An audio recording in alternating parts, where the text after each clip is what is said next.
Alrighty. Hello, hello. We're going to get started here. A little bit of a shorter stream today. Going to be busy later tonight. And so I did want to at least stream for a little bit on a Friday afternoon, just to kind of be around, help answer questions, if anything, kind of a normal, regular day. And in the meantime, we're just kind of, we're just here.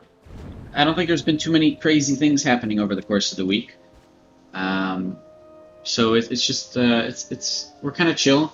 They did do the marketplace update, which includes like a labor recharger on AAU. I'm not a big fan of that, and so I've put in my words to them about why I think that shouldn't be that way. And of course, I've come up with suggestions and alternatives. So I work very positively with them. But I think for the most part, that was very that's probably the only thing, right? I think happened this week that was of any crazy interest was this. Vocation support pack, which is not worth it at all, to be fair, but they're clearly like testing the waters with the way this works. I even heard this might have been a mistake, so maybe they're just trying it. I have no idea, but obviously it's an introduction of something that didn't once exist, and I don't like it. But anyways, there's reasons and things I'm talking to them. I'm giving them my input, of course, as much as I can, and giving them better input so that we can do something a bit more positive for the entire community rather than just for people who want to pay to win, right? Don't think there's any other news. Oh, yeah, I guess Japan is going to get 7.0 in October, early October. October 7th, Japan is actually getting their 7.0. And so we have their patch note page. We don't have their actual patch notes in full because it's like a work in progress patch note page. But if Japan's getting 7.0, which includes literally the Mana Glen stuff, the car stuff, the new zone, it's a lot. If they're getting it early October, I have absolutely full faith that we'll probably get it within a few weeks of them, right? Maybe at the latest early November. But I don't know, man. I wouldn't be surprised. I feel like us and Russia are probably just going to get 7.0 very, very soon here, which is a little bit surprising. And since 7.0 kind of fixed the transfer system in Korea, I expect they'll probably be bringing in transfers, doing merges at that point or something, especially for the legacy servers. So for legacy servers, I'm pretty excited about that. I think that'll be, hopefully they just merge everything to be very, very, I don't know, interesting there, so that's good for legacy folks. For AAU, I don't know. It's we'll see what ends up happening. I guess I don't really want to speculate on that. So that's kind of the goings on around. I'm trying to think if there's anything else that's like newsworthy and stuff that's happened over the last week that I can kind of just get out at the beginning of this video for like the YouTube folks and such. I'm trying to think what else. Anything else? Did they announce something? Do they talk about things? Why does everything seem so quiet to me? I don't know. It doesn't matter, I guess. Yeah, I guess that's kind of it, huh? The anniversary event ended, so that one's done. I guess we're going to be going on to whatever the next event is. The feast event is still up, so you can still get your images to make your weapons look like an axe, or your what is it, a pizza cutter, or like a whisk or something.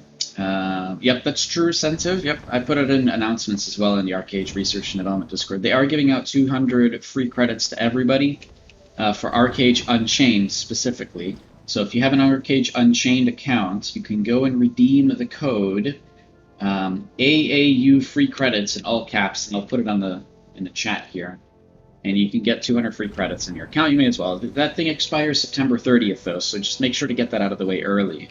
But that's a good point, Sensitive, to mention that right now. Again, since it's kind of the beginning of the stream and the beginning of the video for YouTube, that'll end up being there afterwards. What else? Is there any crazy news? Anything interesting? I don't think so. Did they announce anything that I missed? Not really, right? Nothing crazy with the patch other than the marketplace is a little bit questionable on Archeage Unchained, but again, I've put in my words there because I don't like what's going on. I don't like that. And actually, I want to talk about that a little bit. So let's do that because I don't think there's anything else. So really quick, they have this vocation support pack in Archeage Unchained, okay? And there's a lot of yeses and nos to this. The community is like, yay. Other people are like, no. Look, here's the real thing, all right? A lot of people are saying, yay, this is nice because it's really expensive anyways and nobody's going to buy it. Okay, but that's the bad reasoning for it, okay? Other people just want labor in the marketplace, and other people do want to pay to win, right? Of course there's going to be people who would spend tons of money, but that's not the point of Archeage Unchained. Okay, but then there's also people who are like, no, boo, this sucks. It's the road to pay to win. It's the first time we've ever had a labor recharger for credits, right? Even if it is expensive, that's not the point, right? So actually, everybody's right here, which is the weird part. And I don't think the community is ever going to formalize this in a good way. That's why I did go and put out my own 2 cents, and I put psychology to it, and I put a little bit of an understanding so that the people who hopefully make decisions at Gamigo can understand this from a very base level of the community. But the community wants everything, right? And Archeage Unchained is built on a system where there was no pay to win to begin with. So if we're changing that, that's not good, because it's people would just play Legacy if they wanted that, right? That's not the point. And of course, Archeage Unchained has its merits as well. It doesn't have a subscription or whatever, but whatever. That's not the point. So the point is that there's nothing on the credit shop that is a progression item, and labor is absolutely a progression item. Totally. I'd even say these vocation support scrolls are progression items in a little bit of a way, but that's fine. I'm not going to go there right now. Essentially, this is a step in the wrong direction, right? And so if they didn't put this on the marketplace, nobody would care. If they did put this on a marketplace in a higher variety with like 8 labor rechargers, everyone would care, right? So this kind of shows that there's a problem. That if this was never on the marketplace in the first place, they wouldn't have had a problem, which means if you go to one extreme and it's not a problem, that's a good way to go, right? But let's go to the other side of the extreme. They made this full of labor rechargers, suddenly it becomes a massive problem. So we see that there's a problem here in general based on Archeage Unchained's motivation and goals that we're trying to achieve, right? And so that's kind of what I target, is that it's not necessarily the size of this problem, right? 1 labor recharger for a ridiculous price. It's crazy, and you can only buy 1 per character ever. Okay, fine. That's not the point. The point isn't the size of the problem. The point is the path that this is taking. The path that this is taking is bad. This is not a cosmetic or convenience item. This is an actual progression item that people can use to progress past other people, right? So it's, kind of sensitive, but they've always had, I think, tax certs on here. That's just super expensive. Nobody ever buys them because they don't know how the marketplace works, right? And that's kind of the base core thing, is that the people who control the marketplace have absolutely no idea what a language proficiency spellbook is. They have no idea what a guild name change. They can make a pretty good guess what that is, right? They have no idea what a fusion alembic is. They don't know, because they don't play the game. They have no clue how this stuff works. But they make the decisions. And unfortunately, we have to live with that. So the way to live with it is to go through, talk to the CMs, and put in information that can get sent up to the marketing team and everybody else so that they understand what exactly is going on and why that's not good. And I've put in my formal response, written up response about this kind of stuff to the team so that they can hopefully understand this a bit better. And hopefully they don't do things like this again, and instead give us more positive marketplace experiences. There's actually many great ways to do it that are better. And I don't think they realize that, and so I've kind of put in my 2 cents there as well. One of them is the forum post that I put out, right? The forum post that I announced the other day. Fox is doing stuff. That's cool. It's a beast anyways. So that explains why he was here earlier, because he was jumping around me. So that's kind of my thoughts about this. Obviously, I don't like it. I don't think this is the right direction that we're going in. Don't you think this is their exit strategy? Sure feels like it. They don't know what this is.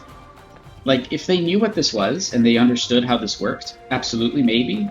But they don't know what this is. They actually probably have no idea what a labor recharger is or how labor works in this game. That's the actual truth. I just can't... And this is over years of understanding the marketplace and how we've seen GameGo act and respond to things. We can make a pretty good guess that they just don't know what's happening, right? And so they can just throw things around willy-nilly because they don't know. They have no clue. And the people who do work for this game, for GameGo that actually play are clearly not being listened to. So that's just what we have to deal with, right?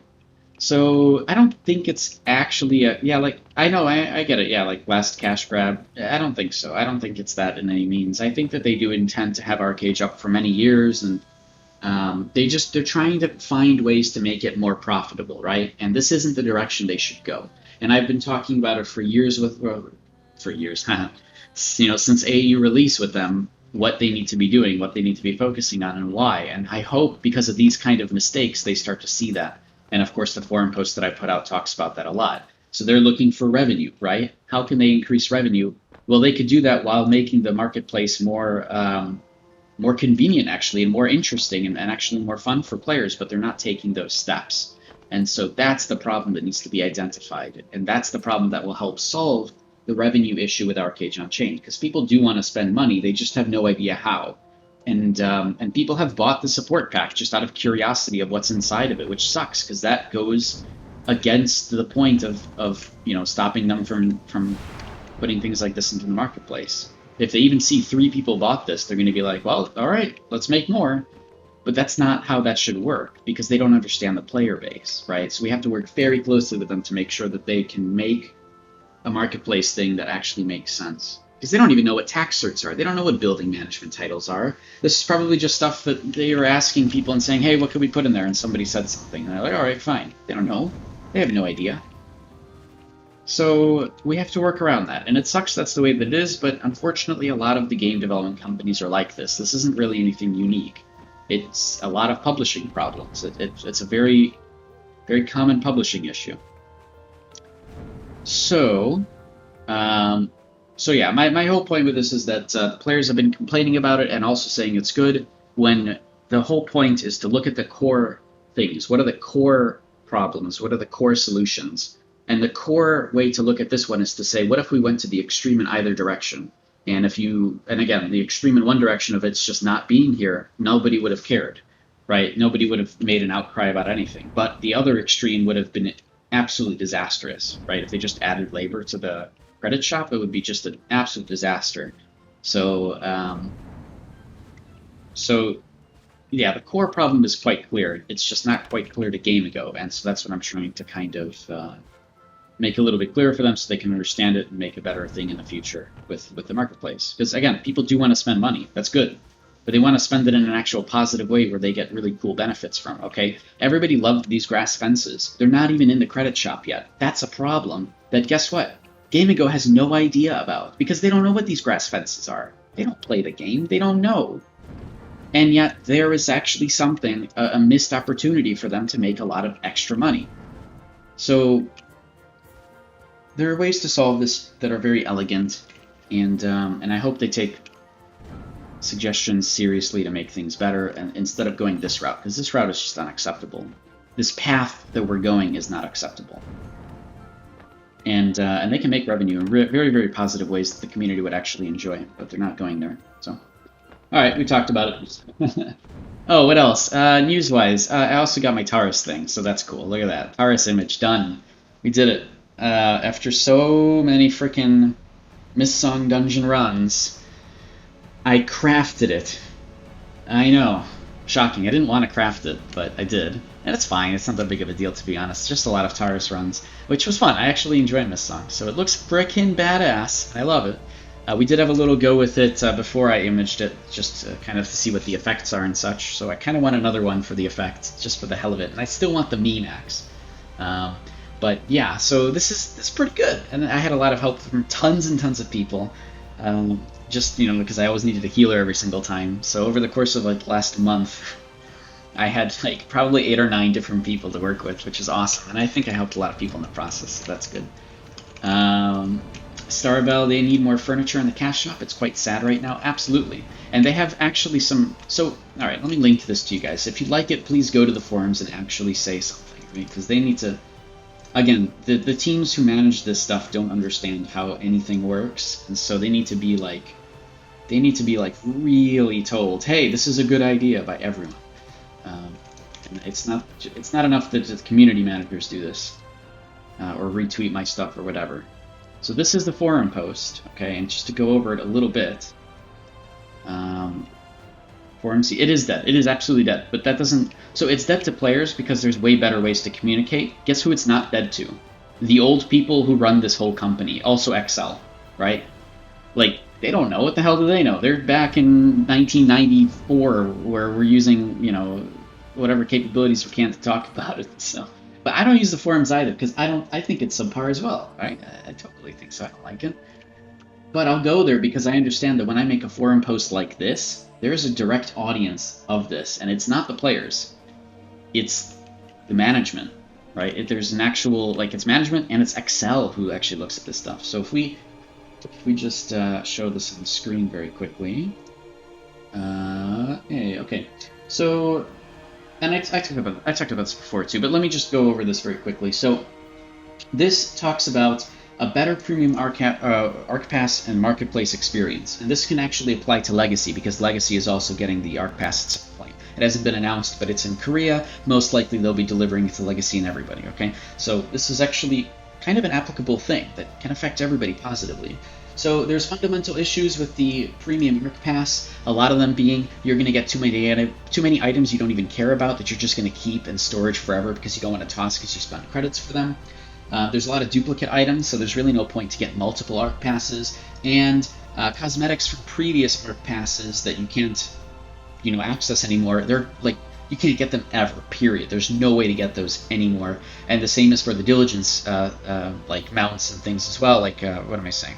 Not diligence mounts and things. The same is for the end of the free Arc Pass, right? Where you get an extra mount or a glider. Those are totally locked off. There's no way to get them anymore. So these are 3 fundamental issues that exist in the current marketplace and Arc Pass. And so they can be addressed through a couple of different ways. And the big one is having a new diligence coin for cosmetics only. This is the key identifier for revenue. This is where if they went and put this here in the Arc Pass Premium, okay, like an actual currency here in the premium rewards on this right side, and people collect them over time, there can be a new thing in the shop, a new actual section for cosmetics that you spend those coins on. And guess what can be in there? Grass fences, chairs, things, everything in the universe can be in there. And they can rotate out all the time too, depending on what events are going on. Like the Animar event, for example, like the Daru event. If during that Daru event they put extra of all of those cosmetics on that shop, then there is more reason to hoard these coins because they change over time, right? The hoarding of coins is the most important thing because people will just buy out all 3 of the Arc Passes if it means they can have coins for when something cool does go into the cosmetic shop. And so a cosmetic diligence coin is a massive way to incentivize getting all of these premium reward sections, right? Getting pretty much everything for an entire season if you wanted to, just to stock up on these coins that you'd then use for cosmetics or furniture or images or glider stuff like weapon images and things, glider images, and so on. There's an appeal to it, right? And then it's an actual future-proofed sort of route for Game Go as well. So this was a big one, and I talked about this over several months about why why this makes sense. We've done it on stream and everything, but this is a more official post about it. The second one is just super simple. We just need this old stuff on the shop, right? Old rewards for the free Arc Pass, like the old gliders and mounts and stuff you'd get, after the season, the crocodile is never going to be accessible again, right? All this stuff needs to be for diligence, right? And anything that was in the premium rewards needs to be for credits, and that's it. Therefore, there's no more fear of missing out. If you missed out on something in a previous Arc Pass, you can actually just save up diligence coins to get it yourself. And so that itself gives you a new route for new players to get some of the cooler things in the game, and without feeling like, oh, they'll never get it ever, right? So that's kind of just an important thing to help. And it also works very well hand in hand with the Cosmetic Diligence coin, where some of those big rewards that were in the premium section, a good example is, of course, this guy, like the splash emote or like this hammock, right? After this season, they could go into the Cosmetic Diligence coin shop, and they can still be accessed, right? Just by collecting these Cosmetic Diligence coins or whatever. You missed out on the Eagle Glider, you picked another Arc Pass. That's okay, that Eagle Glider isn't super crazy. I think it's the Black Eagle glider. I don't remember actually. Yeah, it's this one. It's okay. This one's all right. It's the actual Eagle glider that's a lot better. This one for diligence is amazing. Like, oh god, it's so good. It's actually really OP, I would say, but I like it because it's a lot of fun.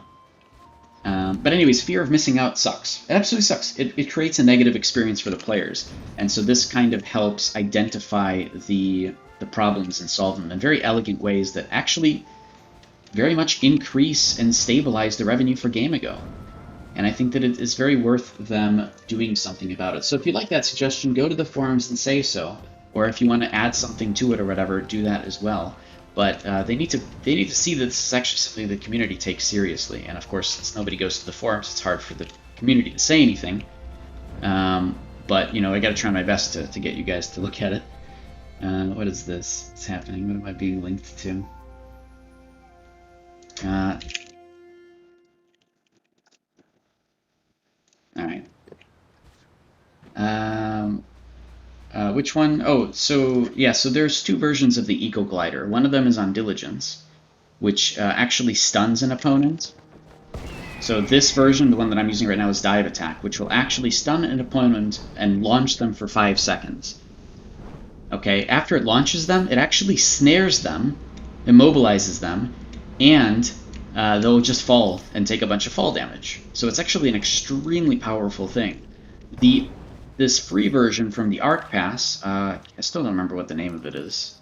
I think it is just called the Black Eagle Glider. Yeah. Yeah, exactly. The Black Eagle Glider Companion. This one also gets to the target, but it only slows the target, so it's not super crazy. It doesn't stun them or anything in any way. I mean, you can still use that for like a whirlwind/trip if you're melee, but that's not super crazy. It's just nice. It's a good gap closer, right? 40 meters, it's still good, especially for free. So, what was I going to say? Yeah, so these are kind of helping address the issues that this game has, right?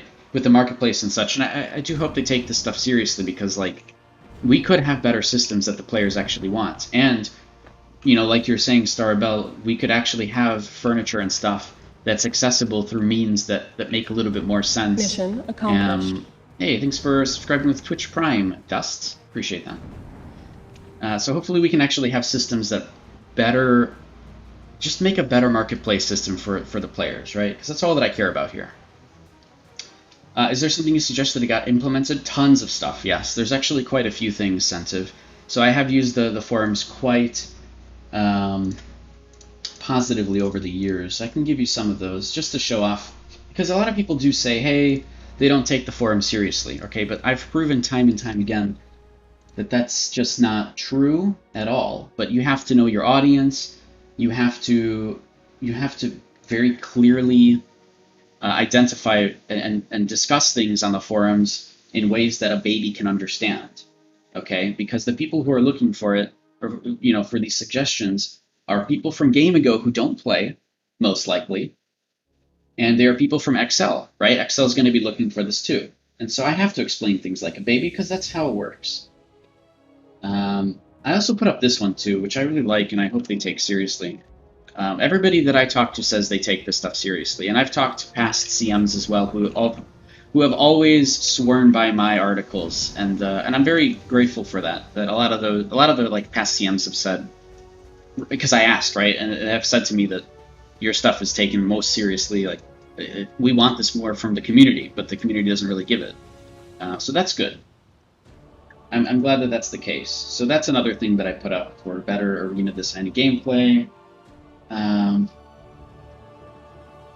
Okay, so now I have to look through. Yeah, I have tons and tons of suggestions here. I think one of the most notable ones is to scroll through all of my posts, or all of my new posts that I made. Oh, where is it? Where is this thing? 4.5, Extended Bloodlust, Arena Stone, what's a bug? I'm looking for a very specific list to make Archeage more watchable. We've talked about this before on stream, but we'll look at it again. So here, all right. So here's a list that I made in 2017. So 3 years ago, over 3 years ago. Okay, and it's actually, this was one of my most powerful ones because it's just a list of stuff, right? Back then we had a lot of problems in the game with the arenas, and I made a list of stuff that will make Archeage more streamable and watchable, okay? From the perspective of somebody who likes PvP. And some of this doesn't always go into it, but you could take a look at these things. Remove rebirth timer not letting you queue up to the arena. That's done. You can now go into arenas and instances you don't, even if you have rebirth on, right? That wasn't always the case. Remove arena limits, and then do some other stuff. Enable daily honor limits. This stuff is done. Absolutely. And all of us is, actually. This used to be a little different. They used to limit the arenas entirely. Like, you could go in 5 times a day, and that's it. Which sucked, because if you went up against an alt, that's a boring fight. And as a streamer, that sucks, right? So this was done. Somebody just ran around being invisible. Okay, that's fine. Sorry, you didn't see that in game, but yeah, it doesn't matter. So allow for cross-server arena queues. So they were already doing this anyways, which is all fine. Bring back showing our class skill sets just above the health bar. I wish we had that still, so you guys didn't have to like guess based on my actual like abilities down here. Oh, and also I just realized the window's a little bit off. Hold on, let me fix that in the meantime. So anyways, you didn't have to like guess what class I am. You could just see it here, like right next to my actual like character, right? We used to have that, and that's gone away since. All right, let me just really quickly. Oh wow, what's going on here? Why is this so odd looking? Ugh. Ugh. It isn't working the way that I want it to. Ah, there we go. All right, we're chilling, and I can see the bottom properly. All right. When we got Ancestral, yeah, I think that was around that time, if not just that same patch. So there's this, what else? Increased 3v3 time. So they changed the way that arenas work. They actually did all of my suggestions, which sucks. Because now we get people abusing the arena with alts. So there's kind of this section, the second thing I linked, just in chat, kind of goes over those issues and helps solve those problems. But anyways, we used to have a 3v3 arena. I actually wish we had that back, because I actually love the 3v3 arena. Remove auto entries to arena so people don't accept them within. So this was a problem that AFK players just go in the arena and it'd be boring, right? This, plus the fact that you are only limited to X amount of arenas per day, really sucked for streamers. Because as a streamer who loved to do arenas, and still do, I was super limited to my actual gameplay. It sucked. I'd have to pay gold to make content. That doesn't make any sense. What else? What else is in here? Boost conflict zone gold and loot drop rates. So they actually kind of did this because the newer zones have higher loot drop rates and gold drop technically than all the older zones. So you'll notice that the mainland zones have about a 30% increase in loot drop rate, whereas a lot of these newer zones like Aegis and Whale Song and Western Haram, they actually have 50%. So that's kind of nice. Starbow, when you came back, you were upset that they took away honor titles, like Arena. Yeah, I liked those. Like the old 10v10 sub-quests you could do where you'd kill people and you get titles for it. I don't know why they took them out. I want them back. In fact, they could actually bring them back as like achievements. Like literally achievements for just like participating in the arena and killing people in the arena. So that people are, again, just like you said, encouraged to queue up and get these achievements for like some extra, extra titles and stuff. I wouldn't mind if they put in a poor man's version of these titles. And the poor man's version, instead of using Kyrios badges, you'd actually just get them as an achievement, and maybe it's like something similar to Grandmaster, right? Like it just gives plus 19 stats or something, or whatever, right? Plus 19 stats and maybe like a little bit of resilience and crit rate or something. Like a poor man's version of that, so that if you really do suck in the arenas, at least queuing up to the arenas eventually gets you that title, right? There's some kind of reward and encouragement for you to try and go into the arenas more often. So it would be great. The other problem is that Heroes badges aren't rewarded from Halsey, which is ridiculous, and that should be the case because healers don't like to go into the arenas, and healers need a way to get Heroes badges. Halsey's a great way to do it for everybody. Anyways, so keep going through here. Browser, there we go. So So yeah, this one we talked about. Display amount of gold. Oh, we did that. Oh, display, they didn't do that, no. Where you can just like hover over this thing up here and it'll tell you information about the zone, but that's okay. We got this boat arena. Allow access to quick hide chats. They didn't really do anything there, which is okay. We have better ways to do it anyways. Have some way to edit the in-game cursor to make it bigger. That never happened. I still have to use my my approved YOLO mouse so I can actually see my own cursor in the game because it's extremely tiny in 4K resolution. And so they said, yeah, it's fine, you can do that. Okay, cool, great. Increase maximum UI size, it's the same thing, they didn't really do that. Allow queuing into arena with a party raid. That ended up happening, thankfully. Even cross-server, it's pretty nice. I think it's still very much abused, but that can be solved through other means. 5v5 balanced arena, they made a 10v10 balanced arena, but they didn't balance it properly because the bases are too easy to kill. The bases are like... The bases in the 10v10 arena are meant to be killed by 5 people, not 10. And so that's why they die too fast. So those were not totally appropriately balanced. They were a little bit balanced, but not very much so. A lot more chat tabs than ever happened. And enable clicking on buffs in the combat log to get a better description. That'd be great for everybody, but that didn't end up happening, unfortunately. It could just be a limitation, though, so that's okay. This was like one of the best things that I put together, actually. And I have so many posts of other like suggestions and things. What else is in here? Gosh, there's so many posts. I don't think these are suggestions. Oh, here's game feedback. Make our less important quick bar into commands. /recall, /teleport cloak, /dropback. Oh, I wish we had those. I wonder if they did this. I have no idea, to be honest. What else have I got here? Bug reports. Murder infamy period increase. I put it together a bunch of stuff to help with the purpling system. This really hasn't changed or done anything, unfortunately, but people liked it. So that's cool. Doesn't mean much. Anyways, yeah, there's a whole bunch of stuff there, right? I've talked about a lot of things over time, and it gets taken very seriously, which is good. It's just people don't do that enough, right? People don't put together well-documented and well-documented suggestions and information that, again, a baby could understand. And I do that as much as I can because that's something I enjoy doing, and it's something that I want to do more professionally as well. Immortal is fun, but it's not as cool as getting +4 more honor per honor gained. Oh, wait, was that part of the arena titles? I don't remember.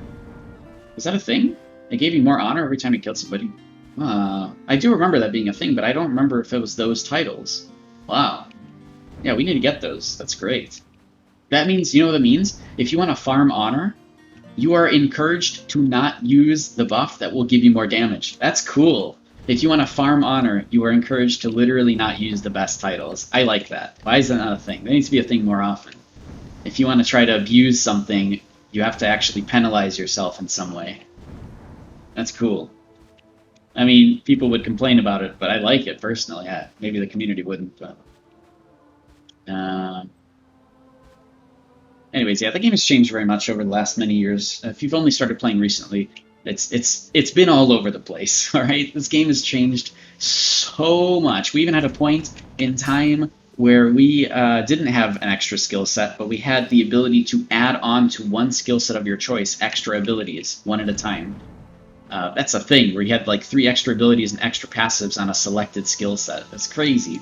What a crazy system that was. I actually really enjoyed that system. It was very fun.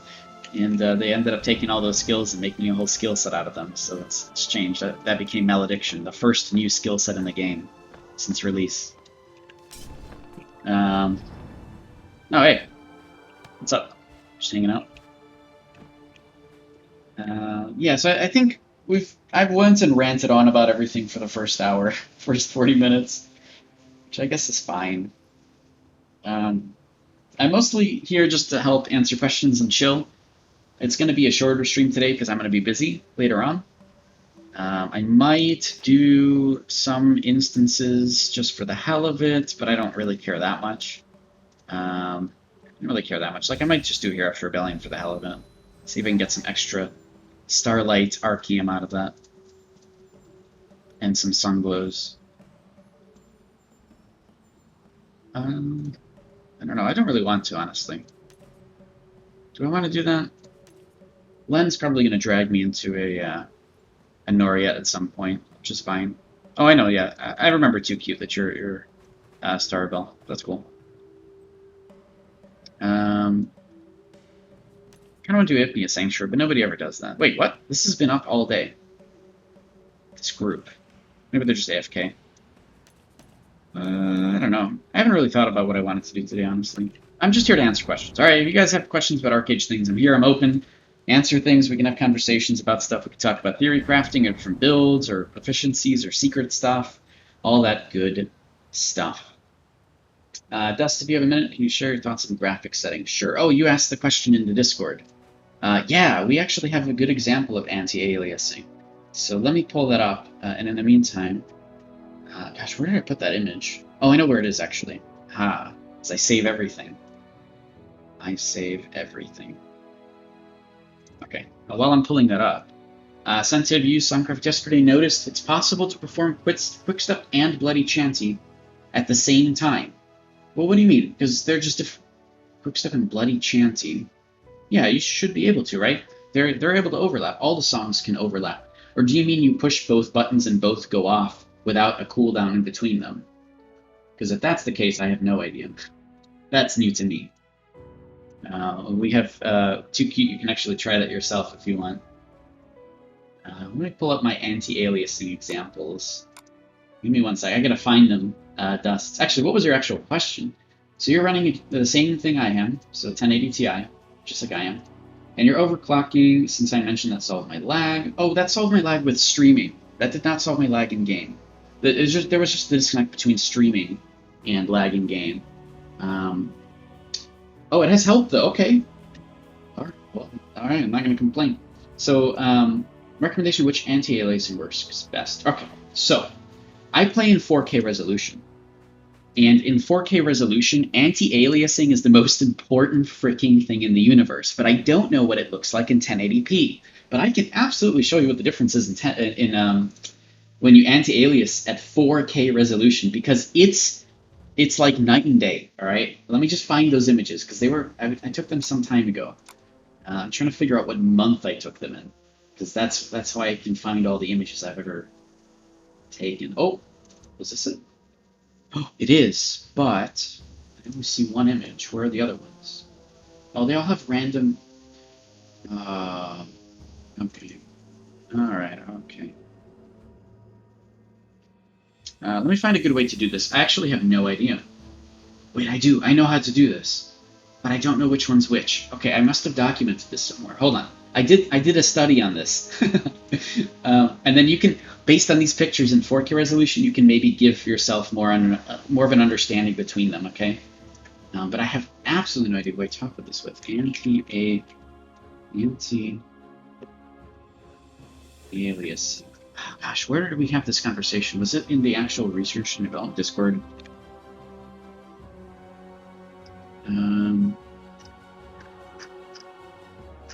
Darn, where did I do this thing? Maybe I did it in my personal stuff. No. Where did I do this study? I have all the images, I just don't know which one's which, right? I don't know which one's like which option. Oh, but I bet I can guess it based on the time and date of the pictures. Okay. Yeah, you can overlap all the songs, Sensitive. That's what people do, is they just have all the songs playing in the background, and they just run around as like a bard, right? Alright, so I found this one, and there should be one more picture. This one and this one. There's 4. Okay, perfect. 4 in total. Okay. So, oh, this is perfect. Okay, so the pictures in general look like this. Okay, I'm going to show you guys a couple things, and this will hopefully help you, Dust. So let me go F8, and then I got to go on this screen, and then back on this screen. So this is what the pictures look like, okay? This is what we're going to be talking about. So they look something like this, okay? And I have a bunch of these pictures in 4K resolution, but all of them have different anti-aliasing, okay? So I don't remember which one this is exactly, like which mode was active, but I'm going to pull up these, and I'm going to rename. There's a little bit of work I have to do here, so just give me a second, but I think everybody's chill, so this will be okay. So let me do this. Let me pull up the next one. Okay. Oh no, I don't want that. I need this one. F8. Grab a screenshot. Oh, that didn't work. Alright, yeah, there's definitely a little bit of work I have to do here to make this happen. Hopefully my game doesn't stop because of AFK. Alright, here's the second one. I'm gonna pull that up, put it there. Let's rename this. Oh god, there is quite a bit of work I have to do for this. Okay, it's fine. It's not that big of a deal. Let me just go and make sure that my game isn't gonna disconnect.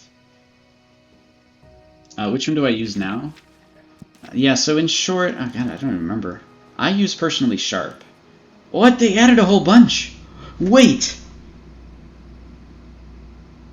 What?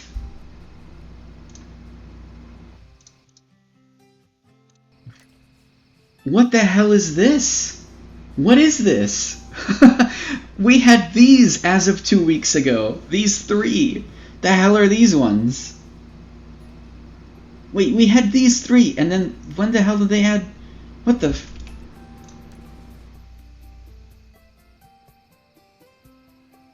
Oh my god. Oh, I don't know. It doesn't even matter those screenshots anymore, because they're totally out of date now. Well, actually, that's not true. I do have data, I guess, technically, for these ones. I could tell you, this is how crazy it gets. Alright, let me just show you one of the pictures. Is this a good example? It's going to be really hard to see this on stream, because in 4K resolution, it's crazy. Like, in 4K resolution, this is like I said, night and day. But if I zoom in a lot, you see that, oh, you know, this is actually okay. It's kind of smooth, everything is not like jaggedy or sharp. Okay, but if we bring up a different one, hopefully this is a different one. Put this over there, and it can zoom in like crazy.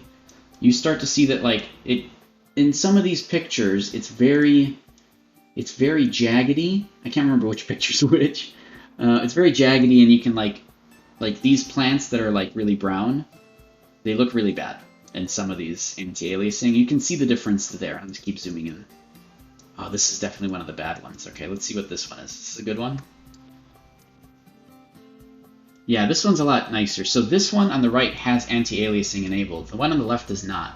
And you start seeing in 4K resolution what the difference is there with like these little details.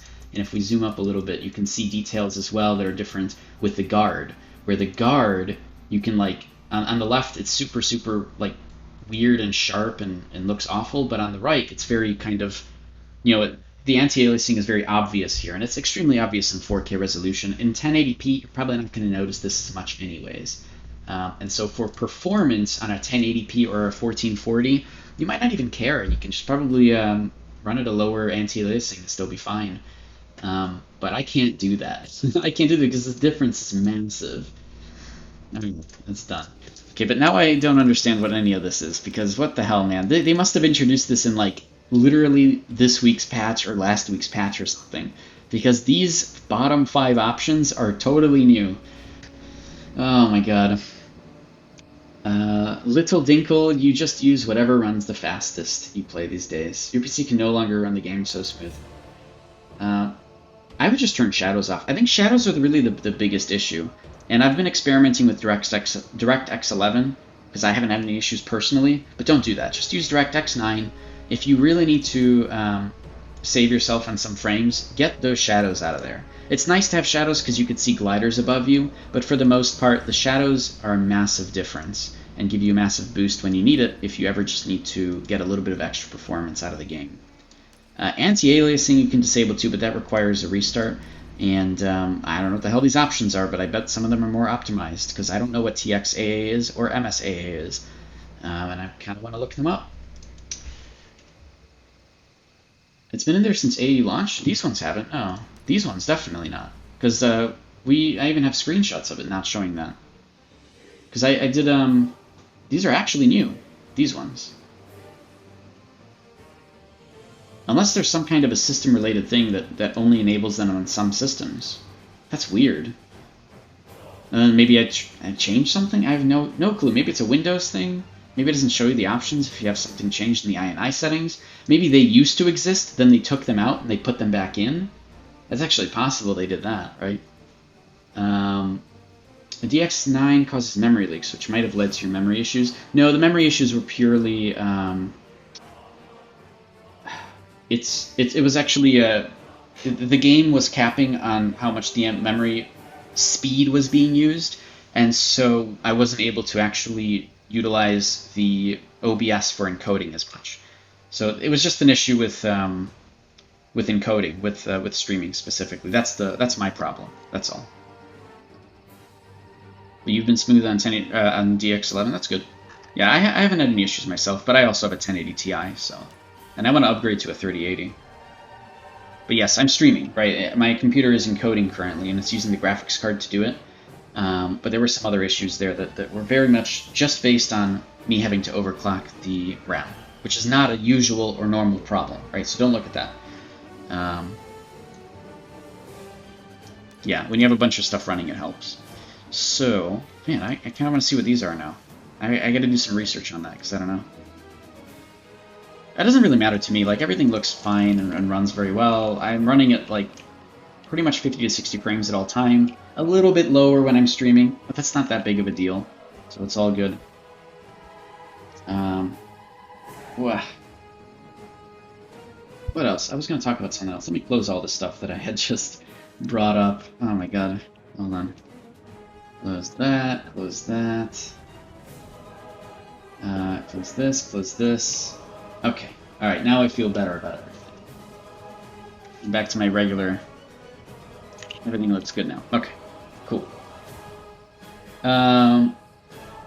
Anything else that I missed? I don't think I missed anything, right? I think we're good. Yeah, I don't know. I don't know what the best settings for it is or anything, but I gotta play around with those other options later. Alright. Any other Archeage related questions you guys have? Anything else you guys want to talk about?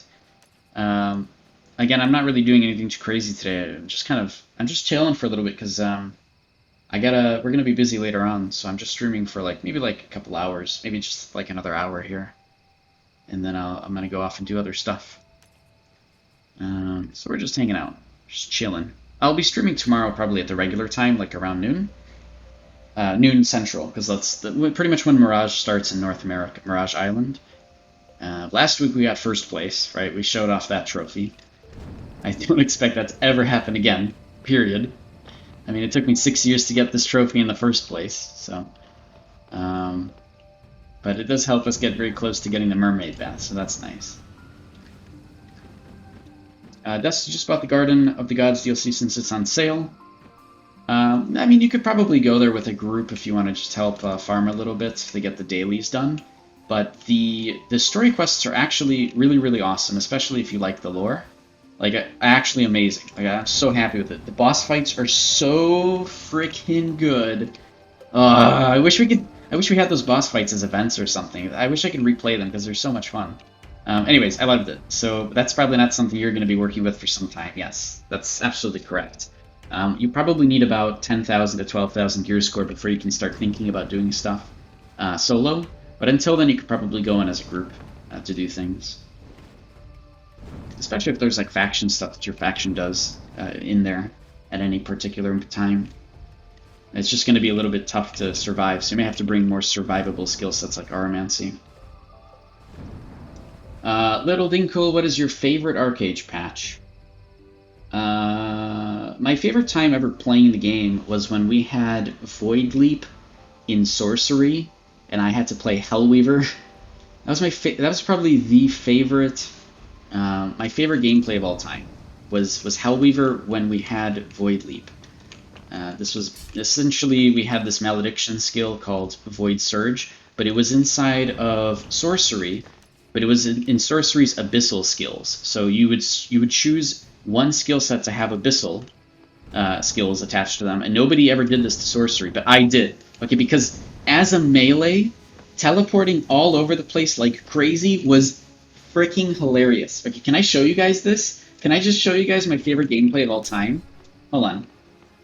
It's like, I miss it. I think it was just in the Hellweaver. Yeah. Yeah, it's right here. All right, let me bring this up, and then I have to move it. No. What's going on? YouTube, please stop it. Don't go nuts on me. Okay, we did it. Okay, so this is my favorite gameplay of all time. Okay, just saying. Continues to this day to be my favorite gameplay of all time. Cool. All right. Does that actually show up? You can't see my face, but that doesn't matter. Okay. So look at this. I think I talked about some stuff too. Here we go. Hey, it worked. Okay, so let me go back. I don't know how to play my. So just so you guys see, okay. Wait, can you see my mouse? Wait, you guys can see my mouse. That's amazing. All right, so yeah, so I'm playing Hellweaver. Okay, but we had these abilities down here. Where are they? Oh, we had this. We had the abyssal stuff, right? Where you gain charges of these abyssal charges as you attack and do stuff, and then you can spend them on special skills, and that's kind of how that worked, okay? And so Void Leap would just let you teleport randomly. Probably a bad move for him, but I don't know how to play my class yet, so here we go. Hey, it worked! So I teleported literally outside of that. And here I go. I teleport again, which got me out of the Hell Sphere. Really good. Teleport again, teleport again. Oh, I've just pressed the wrong button completely on there. Teleport again, really like even though I probably shouldn't have there.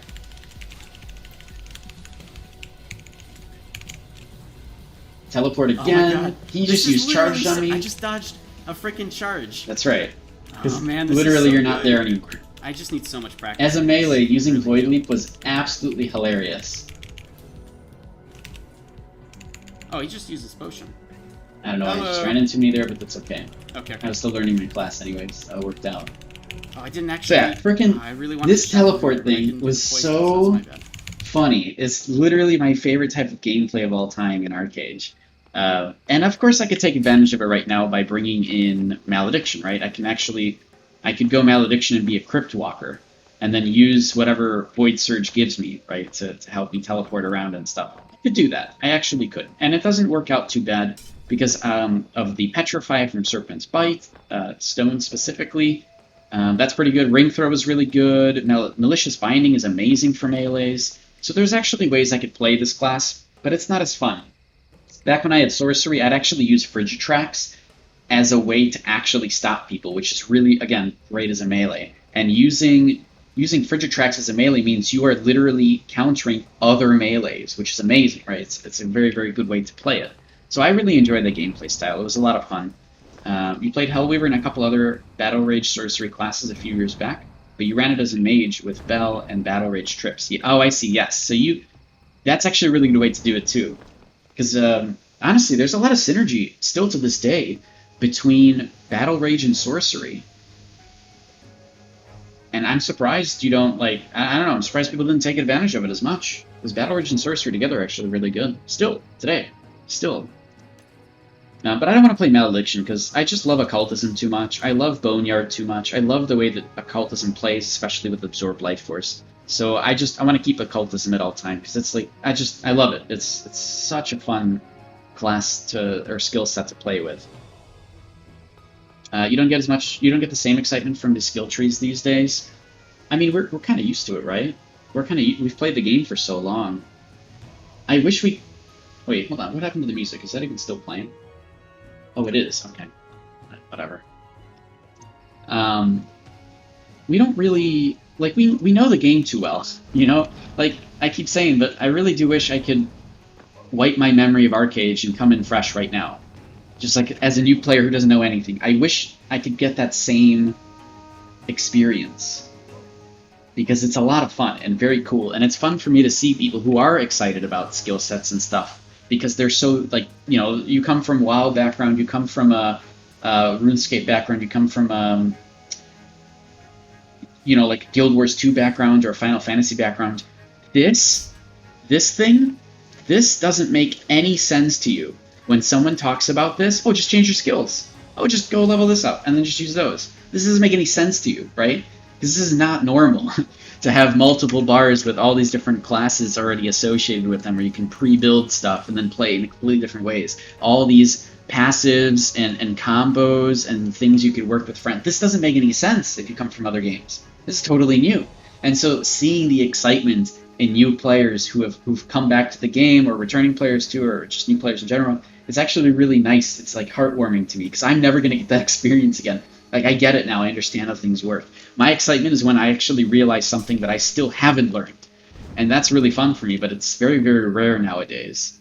My last exciting thing that I've done, and I talked about this last stream too, but like this, weapon swapping and finding a way to actually make use of this is awesome.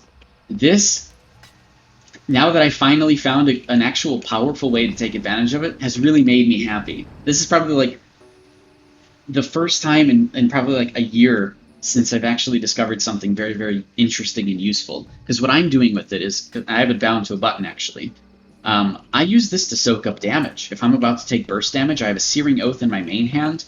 I have just a shield in my offhand that I can also use to pull a bunch of enemies together from range, right? I have this one, the Disciple Shield, which apparently I can't use. There we go. I have the Disciple Shield, right? And then I just switch right back to my main hand weapons and do some damage. So this has been really, very cool. And has actually been a lot of fun to play with. Because if I think, oh, I'm about to take a bunch of damage, I switch over to this, I let them do whatever they want, and then I switch right back and attack them, right? If I'm about to get CC'd, for example, I'll just switch to this, let them do whatever, and then I switch right back. It's cool. But that's like, that's where my excitement comes from, is figuring these things out. Like, it's very tough for me to find excitement in the skill trees anymore, because I've played so many years. You might head back to AAU when you're back home for Christmas to give a little fiddle with the classes. I think that, honestly, Swiftblade and Malediction are very unique and interesting. I think they're a little bit overtuned right now, and it should be a little better later on as they kind of nerf the way that these stats work. So it should feel better. I think Korea's been pretty happy with those changes. They still do make fun of how ridiculously overpowered Swiftblade is, and especially Malediction. But in general, it's a little bit of a better gameplay style for everybody with those changes that we're going to get. So, I don't know, I'm pretty excited for them. We'll have to see how it changes the meta or makes things more fun for archers, right? Plus, I like Immortalist. Nobody plays Immortalist, but I've been playing this very, very differently and it's an extremely fun class. Can I just say, Immortalist, this feels like a 2014, 2015 Executioner. This feels like when I started playing the game. And I get to use things like freaking Overwhelm in extremely powerful ways, because Overwhelm can stagger for a second, which is essentially the same as a charge, but more powerful than the snare. And so I can actually use this with Shadowplay together with Occultism and Swiftblade, totally removing Battle Rage entirely, in order to be an extremely disable-heavy class, where my whole goal is to cause, shackle and silence on different people, cause problems so that people cannot do their job. And this allows me to, better kind of target healers, target mages that I need to kill off, and ensure that they're gonna die, right? So this has been a lot of fun for that kind of gameplay. And this is very unique. It's not a normal type of gameplay. Most people would play Cursebrand. Where is it? Where's Cursebrand? Most people would play Cursebrand, or they'd not even use Occultism. They just use Shadowplay for the burst with Death Wish, which can be kind of the same thing, because you can use Shadowplay to disable people. But I've totally removed Battle Rage entirely and found a way to make it work very, very well that I actually enjoy, and so I'm going to keep playing this way. You're playing Adept? What's Adept? What are those three? Adept. Oh, it sounds like you have Vitalism in here. Lifestealer? No, that can't be it. Swiftblade, Vitalism, Auramancy. Oh, keeping yourself alive, too. So you're putting all your DPS into Swiftblade then, right? Unless you're a healer. Because you can play this as a healer, but you wouldn't take as much advantage of Swiftblade. You're mostly doing it for the teleports, to keep yourself alive. But yeah, you must be doing this as a melee. Massive focus in Swiftblade, definitely, which I think works very well. Swiftblade alone is very good. The problem with Swiftblade, of course, is it's melee, so you have to be right up close to your enemy. And it doesn't have very many disables in itself, so you have to get other classes to help with CC. Vitalism is okay with that. Yeah, there's some instants there that can make pretty good work. Having Mirror Light is amazing, definitely. Mirror Light is very good. That's, for guaranteeing more damage. But yeah, that's good. Yeah, exactly, yeah, you're just leveling Vitalism for fun and you're having fun while you're doing it. That's great. More people need to do that. Dinko, you played Archery, Shadowplane, Swiftblade for a while. The mobility and jukes are OP. Yes, thank you. Okay, it's gonna get even better, honestly. What is that? I think that's called Avatar. Swiftblade for archers is insane, but people need some crazy, crazy practice with it to get really good. And I'm glad more people are starting to do that, because it is actually great. Like, oh my god. It's crazy. It's really good. The mobility is insane. Like, actually insane. And we did some testing as well with some of the abilities to see the farthest range of stuff. Something like, which one is it? I think, Flame Snipe? No, I think Regular Snipe? Lightning Strike is actually broken, so that one doesn't work, but Flame Strike or Regular Snipe can actually reach, like, 80, 90 meters. So you can actually take advantage of it really, really nicely with Swiftblade to get a target, teleport really far. I don't remember exactly how it works. Pretty much you want to launch Snipe and then get out of there, right? And it works very well. I don't think people really rely on Snipe either, so in general, Swiftblade is really good for sustainable gameplay. And for, trying to get away from somebody if you do use Blade Flurry, which I don't think generally you'd see a lot of archers using. Songcraft is definitely a lot better as a support tree. As a lower gear score, definitely, yeah. As a lower gear score, you can take advantage of Songcraft really nicely. The more gear score and gear in general that you get, the less value you get out of Songcraft, only because you're not taking as much advantage of Seal, right? You don't really get as much of an advantage there as you would in the early game, so it kind of makes sense, right? The movement speed is nice too, of course, and some of the other disability things you could do in Songcraft are just amazing. Charming is super, super good, but a little bit harder to take advantage of as an archer. You kind of have to rely on other people to be playing songs, and you're just able to charm those people too. We actually had a pet that would charm, didn't we? In fact, I need to get one of those. I think it's even in the Diligence shop. It's one of these. No, not that one. Oh, maybe it's not here. We had a pet on Legacy that would actually charm someone. And it's actually an extremely good pet that I think is underused because of how powerful Charm is. Maybe we don't have it on Unchained at the moment. It was one of these Kitsus. But these don't look... Yeah, these aren't it, though. Yeah, none of those are it.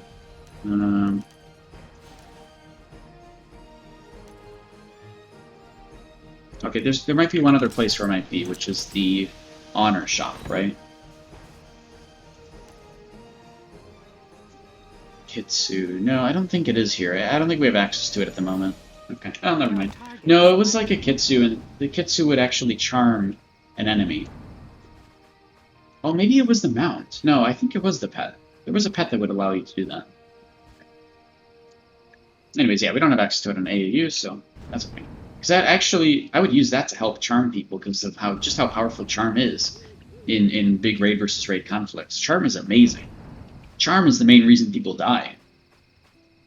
You find double daggers are a must if you want to use Swiftblade. You don't have to do double daggers. Just your offhand can be an axe. You don't actually lose attack speed or gain global. Like your animation times are the same, and your global cooldown is the same for the offhand stuff.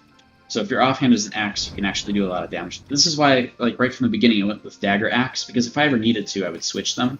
And to be fair, I always used axe until we had that bug where I realized dagger's actually really, really good. And now that the bug was fixed, I still continue using a dagger because it's just so fast. But your offhand can be an axe totally, or just anything that does more damage, because you just gain, for those offhand attacks, they would do more damage. Meta offhand? Yeah, I mean, a lot of people do axe because they want the extra damage. That's what I'm doing. Eventually, I actually want to get a red dragon sword. That's a 1.0 weapon at speed, but if I can get that up to, black dragon sword, then it's perfectly fine and justified, right? That's a pipe dream. So, I don't know, I still like mixing different weapons. Like, dagger and axe allows me to do this, right? And now I can play a little slower, but do more damage, if I need to, right? I have the option to switch them. I never really switch them anymore, because I just love the dagger too much, but in general, it gives me options to do so, right? Some people go 2 axes, right? People can go 2 axes and just do tons of damage all the time, right? And just focus on slowness and damage. It's totally good. And then, but you're kind of locked into the gameplay, right? Because then you don't have an option for faster gameplay if you need it, which is fine. Some people don't care. I personally really like fast gameplay, and other people don't like fast gameplay. And if you don't like fast gameplay, you usually end up going two-handed, and that's fine. It's a slower gameplay, but it's more bursty. It even gets better and better as patches progress and stuff. You got a short spear and a katana, so I guess you're fucked anyways. Yeah, I mean, right. Your amount of choices are a little limited at the moment, Sensitive, but hopefully, if we're getting 7.0 soon, which is, I really do think it's going to be here in October. If we're getting 7.0 soon, with those, we might have access to weapon conversion scrolls, and at that point, you might actually be able to convert your short spear into a dagger if you wanted to. Or you're just grinding out a dagger, that's fine too, and then you can use your short spear as feed into something else, right?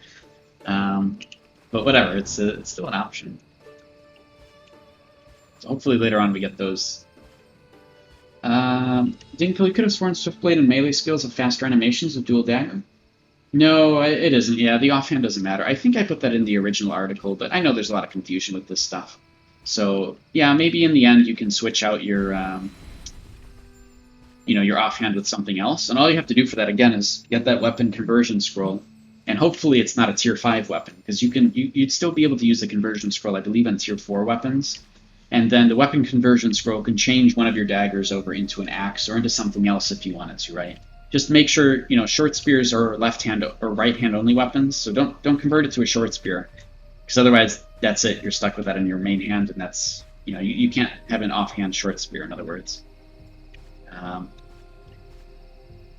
You plan to use a short spear for when you wear a shield. At least that's my idea now. I mean, you don't even need to do that. You can, yeah, I guess you can weapon swap into that, right? And have a shield and a short spear. Technically, I should do that, right? Like, technically, I could actually do this. I can lock this one, and then just swap out, just so that I can have the offhand, so that I can go and use the ability, right? I could do that. I could just do that, and I'd still be like really survivable. It's just it's not as fast. I could do that, but honestly, I like the whole idea of I swap into a Cold Anguish, which gives me even more survivability on top of that, right?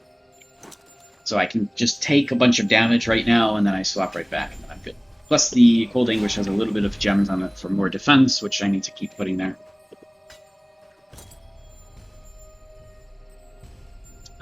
To be fair, it's not the end of the world. Carrying around an axe around an archer looks clunky. Oh, so you're an archer with dual daggers. I don't think it matters then in your case.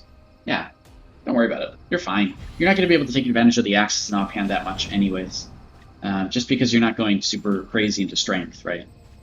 So it's not the biggest deal in the universe. As an archer, man. I think most archers go dual dagger just to look cool. And Archeage, Fashion Age is definitely a thing, right? The minuscule numbers we get with between one weapon and another isn't that crazy, So it's all good. There are some swords that look like daggers if you wanted to go for a sword instead, I guess. Dust, for the Ethereum Arrow Flash Cloak, do they need to be awakened? Or do you just keep pumping them with synth shards? So I think everything does need to be awakened at this point. So you'll have the Ethereum Cloak, which awakens an Ethereum Cloak at Divine, and it goes all the way up to Aranor, and even Aranor Tier 2, like this one. So yes, there is awakening for the entire process. Yes, there's RNG involved in it, right? There's RNG with this awakening scroll. You may have to make multiple. So just keep that in mind. That's a thing. It's actually pretty cheap to get this, thankfully, especially with all the catch-up events going on. So it's not too bad. As you try to rank up and get up to Aranor, it's a little bit more expensive at that point. But, that's just the way the system is designed, I guess. It's not terrible. They still implemented the whole fail, what is it, fail stacks, so that's kind of nice.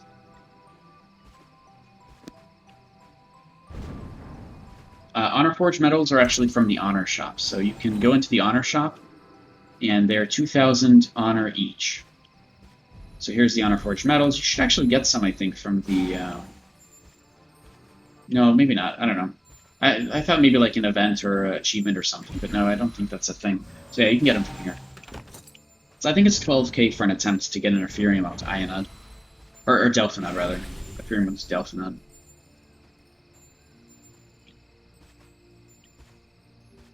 Yeah, 12k honor for that, right? Because it's 6 of those Honor Forged gems. Honor Forged metals.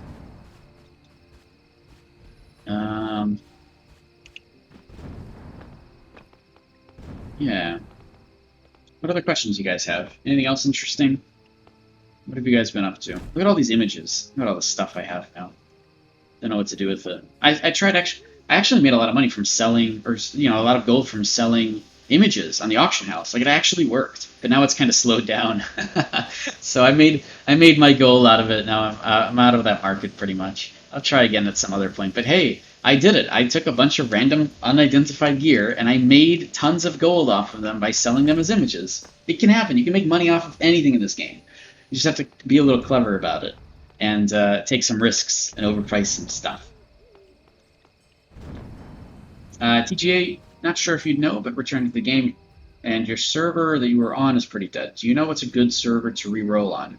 You could just keep, if you want, and you can get into a guild, TJA, I would probably stick with your server, honestly, because at some point we're going to have merges and transfers anyways, and so you'd have the option to transfer your character out to a different server. Now, if you didn't spend that much time on your character anyways, you do have a couple of different options between servers that are actually less empty, which it sounds like you don't want, versus servers that are very, very not empty, right?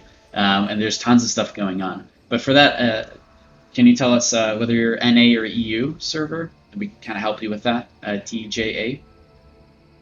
Because NA I know that Tyrannos is the most popular and PvP-oriented server where every faction is actually very much participating in PvP and world bosses and contesting each other. So Tyrannos has actually been really good for that. I'm currently on Win, and Win's okay. Win's actually more of the underdog experience if you're a West or Nuian player, which I personally enjoy. If I was constantly winning things, I would end up quitting the game very quickly, because it's not fun for me. But I like being the underdog. I like not winning stuff because it gives you it's a different experience, right? So I'm okay. I'm actually enjoying Win quite a bit, even with all the crazy politics and stuff, but that's any server. Yeah, dead servers still do content, it's just between a couple of guilds. It does tend to be that way, right? I think, like, Jurgent, from what I'm seeing on Reddit, has made a giant alliance to just farm all the content in preparation for the for merges and transfers. There you go, that's the thing.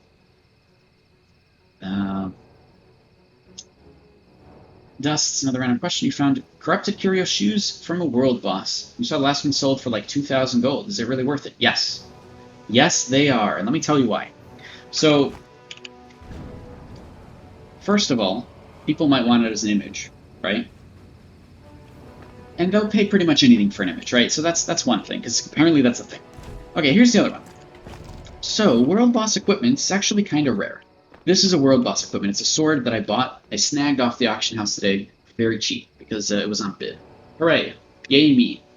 In order to get this sword up to anything requires an absolutely crazy investment, because if you look at the synergies, there is none.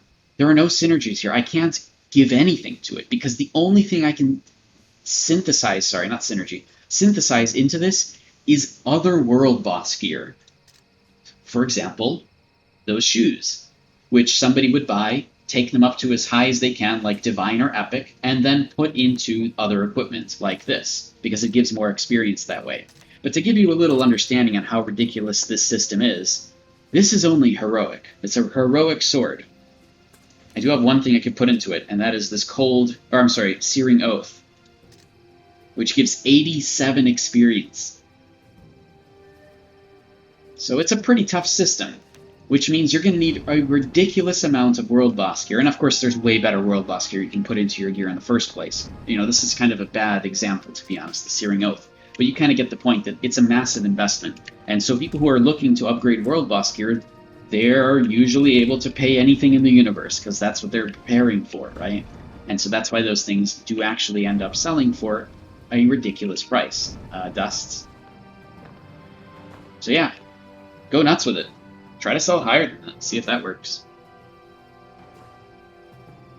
Quack, does the East sell dragons since they're free farming it? I think they're preparing to sell it to Tyrannos. So once everybody on Tyrannos is like, no, we don't want merges or transfers, don't merge the auction houses, because they don't want all the free farming servers to go over there, right? Because Tyrannos is actually really balanced right now, and they fight over the world boss content. If somebody just started selling them dragons and Enowings, then they would have a very hard time on Tyrannos, because they've been denying that forever, right?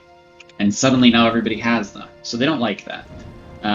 However, I haven't heard of them selling it to anybody in our own server. I think they really are just preparing it to sell it to Tyrannos, and that's pretty much it. I'm sure the other servers are the same way, like, you know, any free farming servers are just going to end up selling this stuff. It's going to become more common. You'll see way more dragons. Well, for a time, you'll see more dragons. You'll see more Enowins. The upkeep for dragons is ridiculous. So if anything, hold on to your spinal dragon shards or whatever, because, you know, you could actually sell those for a really, really good profit if you aren't already. Because people are going to want their dragons up for the following month, and it's like a ridiculous cost, right?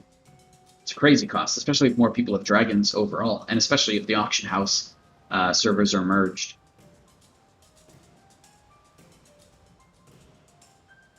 Dinko, Eternal Aranor weapon with civilian weapon skins, the true power move. Yes, it is. Absolutely. Synthesize. Oh, yes. And from, you know, anybody who doesn't know what Dinko is talking about, you know, Aranor stuff, you can still image with the very first civilian gear you get when you create your character. And a lot of people do that, and it's really funny. I think it's cute. Dinko, synthesizing gear is probably the best way forward. But you do miss regrading your old gear. I don't. How could you say that? I do not regrade. I absolutely hate regrading. I did not like that system. I thought it was terrible. If they could have made it less punishing, to be honest, and then it would have been okay, but it was pretty punishing, so I don't have very good experiences from that.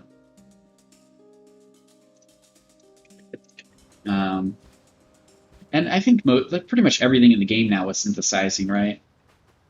Except for Aranor equipment. Even Aranor, no, even that is synthesizing, yeah. So you have to craft stuff to synthesize. Which I like the system better, but it's a less punishing system. There's more obvious linear progression. You get what you're, you know, putting your effort into, right? Awakening might not be that way, but for everything else, it's pretty much you get what you put the effort into, and that's good. I do like the systems. They should have been here from start of the game. I expect Archeage 2 will really make these systems a lot better right from the get-go, which should be great. But, you know, that's years and years out. So for the meantime, you know, it's alright. I think it's fine. I don't miss regrading at all. You still have to regrade, though, if you want to, like, get some of the, like, crafted gear endgame, or even world boss gear, right? Like we just mentioned, you have to regrade world boss gear to feed into your current world boss gear for more points and more XP. So it's a very expensive process. Yeah, if it's nostalgia, I get that, yeah. The nostalgia is good. I mean, I have videos of me regrading stuff that, for whatever reason, are still popular. Like, that weird video that I did where I regraded all of my my Cold-Blooded gear and Darkcrawler's gear from like 3 years ago still gets views today. I don't know who's going on YouTube just to look at regrading videos in 2020, but yeah, people are doing that because I can see those metrics, right? And it's fun. Yeah, I get that. I totally get that. It's definitely an experience, right? I don't miss it, though. Personally, I don't miss it. But I will always have those experiences, definitely. And yeah, I had that experience as well, like where I got really lucky, and on stream I got really lucky, and I got multiple Obsidian weapons to Epic, and I only had like 10. I was regrading 10 at the same time on stream, and I got 2 of them to Epic and 2 of them to Divine. I was like, whoa, that's crazy, you know, and the server went nuts because that was like a crazy thing at the time. And yeah, I cherish those memories, totally. I do not miss that system. I don't miss that system still.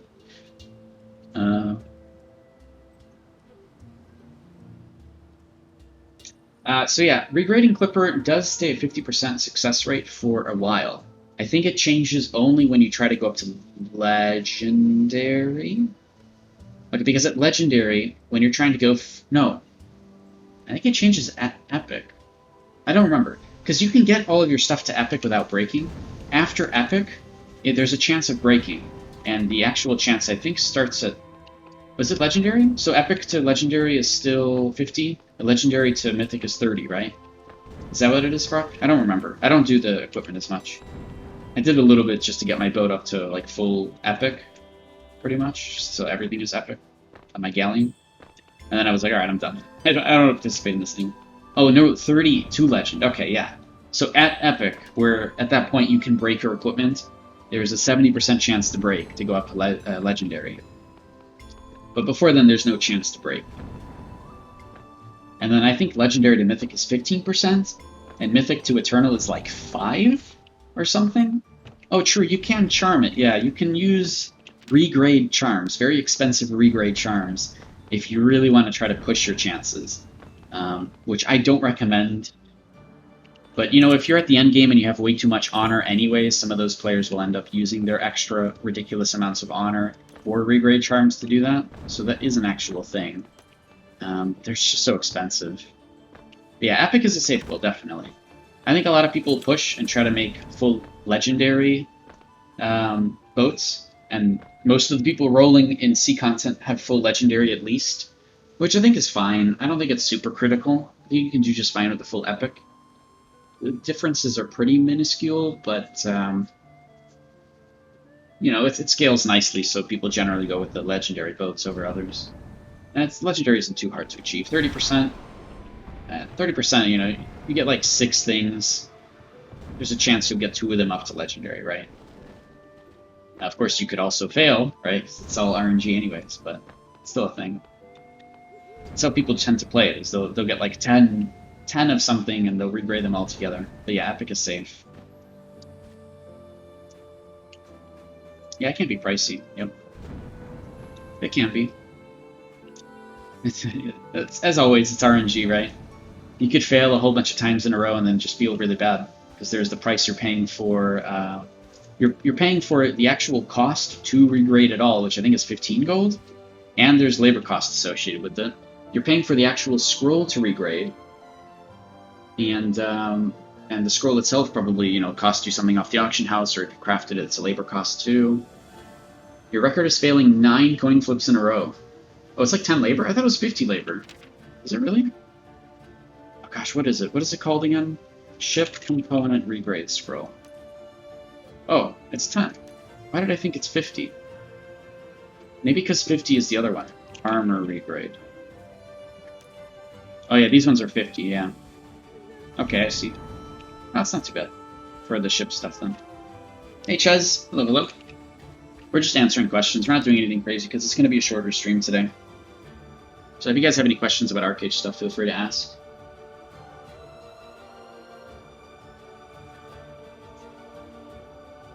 It's like 10 labor as well. You need a lot of lumber to turn into paper, yeah. It's not that bad, actually, to make the ship component stuff. Oh, you know what we can do just while we're hanging out and doing nothing? We can just go underwater and... we can just get some of these treasure chests under the water while we're just doing this.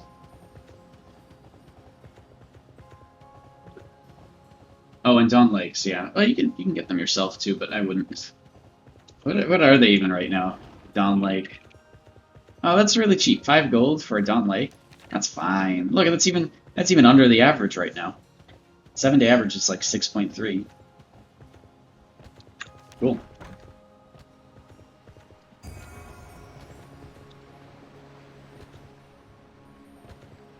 Oh, how many of these do I have? I have 16 recovery pouches, right? Well, we'll do a little bit of this then. It's fine. I'm still trying to go for my Chrome submarine. A little bit of a process to get that. It's not something I'm trying to rush or anything. I just kind of do it in off time.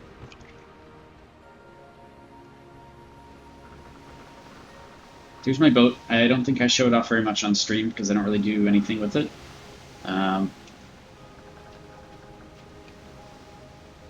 Little bit is an understatement. Wait, what did I say? I don't even remember. What was I talking about? I already forgot, Frog. I don't remember what I said 5 seconds ago. What did I say a little bit to? Oh, Chrome sub. Yeah, it's a lot of effort. I know. It is a lot of effort, yeah.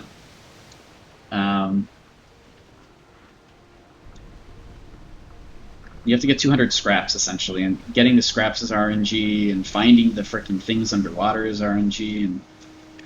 am I gonna hit that? Alright, whatever, we'll just stop the boat. Okay. I'm not even gonna do anything with the sub, I just want it. Look at this, I even have an underwater breathing device. It's Sea Storm, so it lasts 30 minutes, and gives me 25% movement speed in the water. But I also don't have my flippers anymore on my toolbar, so I actually have to go into my inventory and push the button every time. I want the new... Oh! I guess with 7.0 we would get the extra quick bar slots, right? Or did that come after 7.0? I think they came after 7.0. They introduced it a little later. Damn, I want the extra quick... like another two bars of quick bar slots or whatever. So it's another 12 things you could put on. I'm excited for that because I really want more. Wanted more for so long. And we're gonna get more of these skill saver slots. We'll get 2 more here as well, and I guess 2 more in the in here. But I don't think people really use this as much. Stat migration. Do people migrate stats ever? Does anybody use this? Because I don't. But I'm sure that a tank would, right? What does it even look like when you use this? Is there also like an effect when you switch between a different stat migration saver thing? What happens? Is there like an effect or something? I don't even know.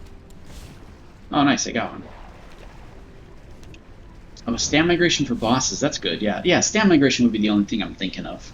That's what I would use it for. I'd use it for stamina. Switch out, have maximum stamina. Oh, is it the same as switching skills? Okay. It's just the same looking thing. Oh, keep binding for all this. It's not even working. Ugh, it's very cloudy right now in Aurora. It's actually not usually this bad. But I guess it's because the sun is there. Well, let's see if we can find anything in the bottom of the ocean here. Same cost too, 3 gold? Oh, okay. Yeah, stamina migration is great for that. Absolutely. I was thinking about doing that myself, but honestly, I don't know. I don't want to deal with it. I guess I can, but whatever. It's like, it's not on my priority list at the moment. What is going on with the music? Why is it? It's like not even playing, is it? Why do I not hear it? Hold on. Yeah, I don't get it. Do you guys hear the music? No. Right? Wait, what if I'm deaf? Oh. No, I'm not.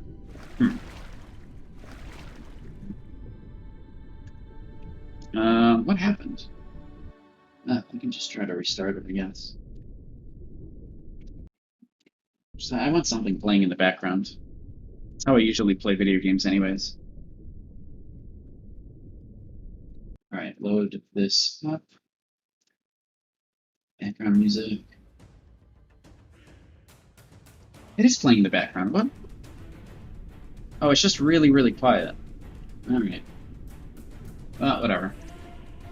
Okay, cool. Whatever. We'll just leave it as is then. With stat changes coming, stamina migrations. Oh yeah, totally. So yeah, so they're doing a few things. I actually have that chart. Does anybody have the chart offhand for what they're doing with the stats? Where would I find that? I guess I could just scroll up here. Scroll up, scroll up, scroll up.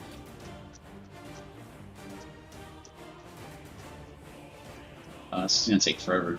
It's gonna be a big scroll up. Ugh. Hey, there's my infectious disease thing. If anybody has that chart of the stat changes, feel free to link that stuff. Yeah, because I can't find it. I have all my stuff all over the place, man. I don't know. Whatever. Oh, hey, there's a boat right there. What do we got? Wait, did I despawn my boat? I don't actually think I despawned it. I guess I did. Did I? Really? I guess I did. I don't know, I just didn't notice. Huh. Maybe it despawned itself after 5 minutes.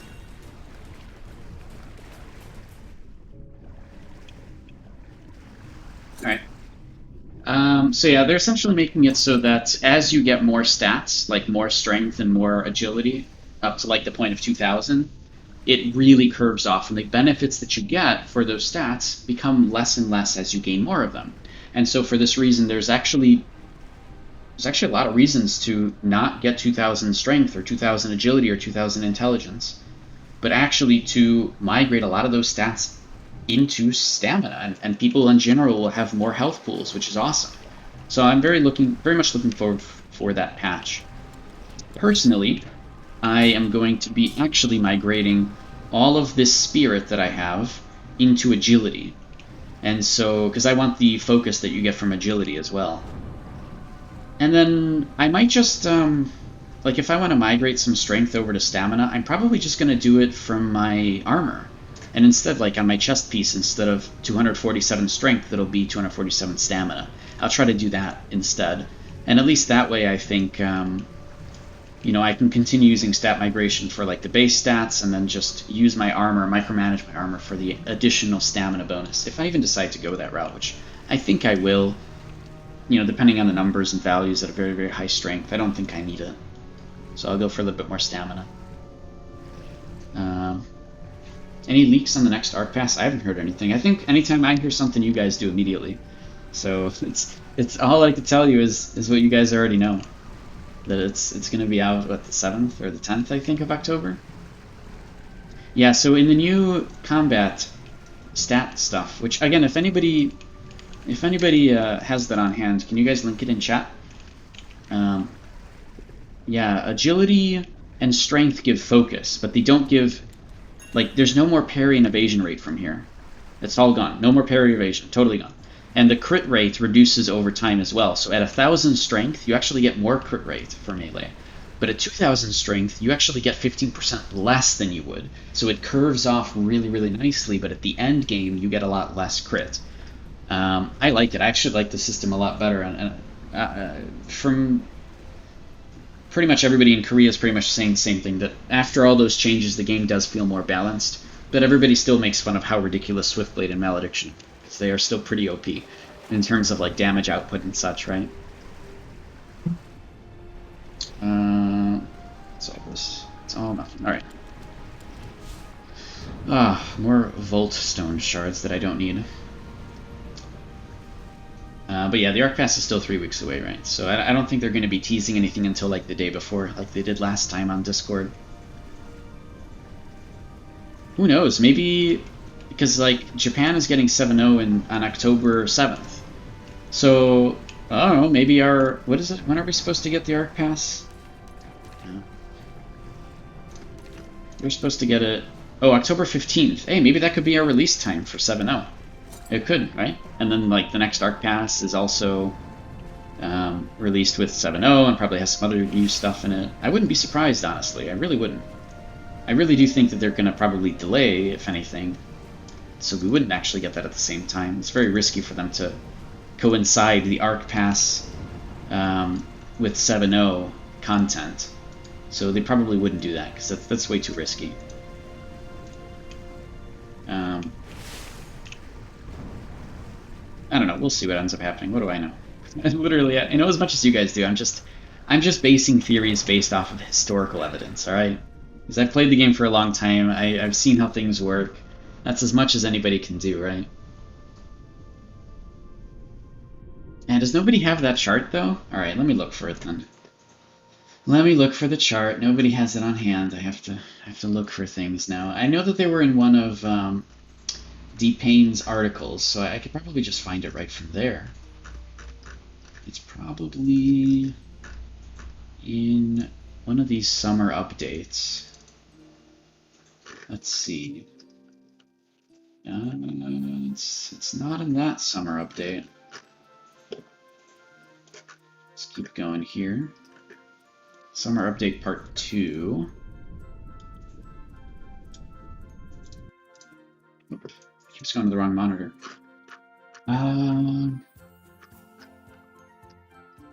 No, that's not it either. Man, Summer update part 1? No, where did they do this? When did they change all the stats? It must have been before all this. Oh, there's another boat. Oh.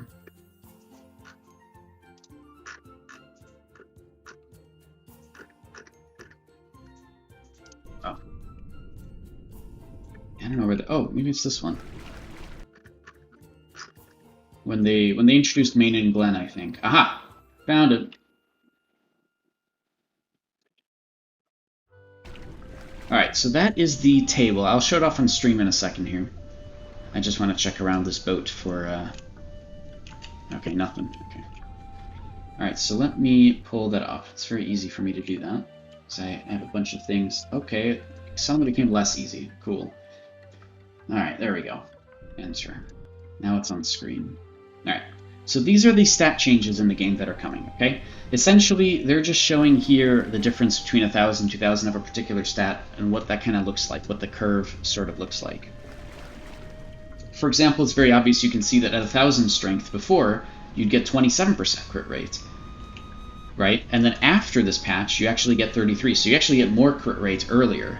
But as you curve off in the end game, at 2,000 strength, you actually get 54% or 55% crit rate, whereas after the patch, it's only about 40%. So you lose about 15%, and that's a very, very big difference, right? Now, the big stuff here is that, yes, parry is actually massively reduced. Oh, I thought it was actually totally gone, it looks like. No, it looks like they kept it. And evasion is actually reduced. I thought they also removed that one too. So no, they just reduce parry rate and an evasion that you gain from these stats by massive amounts, okay? So that's a pretty big deal, actually. You can see those on the screen. The other thing, however, is that they add focus to strength and agility. So in addition to parry rate and evasion rates going down, now melee and ranged get more access to focus, which means they are even more, like, their actual abilities are even more reliable now, right? It's less just you shoot off something and it just doesn't work. Now, to compensate this, intelligence and spirit actually gain cast time reduction, and it's not like a little bit of cast time. Look at those frickin' cast time reduction values. At 1,000, you already gain 14%, pretty much. And then 1,000 more gives you just one more percent on top of that. That's crazy. And you can stack both of them. You get, I guess you can get 1,000 intelligence and 1,000 spirit, and you'd get 27% cast time reduction just from your stats, on top of everything else that exists. I mean, it's really pushing cast time builds, for sure. And that's going to help everybody out. Mages, healers. Okay, well, mostly those two, right? So I'm actually very excited to see how that changes the gameplay. They also reduced... I guess they reduced mana a little bit. Mana gained from intelligence, but okay, whatever. That's fine. You also notice here that they actually... So the attack and heal values changed too. They've actually increased them across the board. So attack before, at 1,000, gave you 200 of, like, melee attack, right? But after the patch, it'll actually give you 250. So that's actually more. It still curves off. Oh no, that one doesn't curve off. So that one actually, like at 2,000, it'll give you just double that, right? It'll give you 500 instead of 250. So they just kind of increase those values that you gain. So overall, people will have more. I can't. Are they really doing this still? Okay. Fine.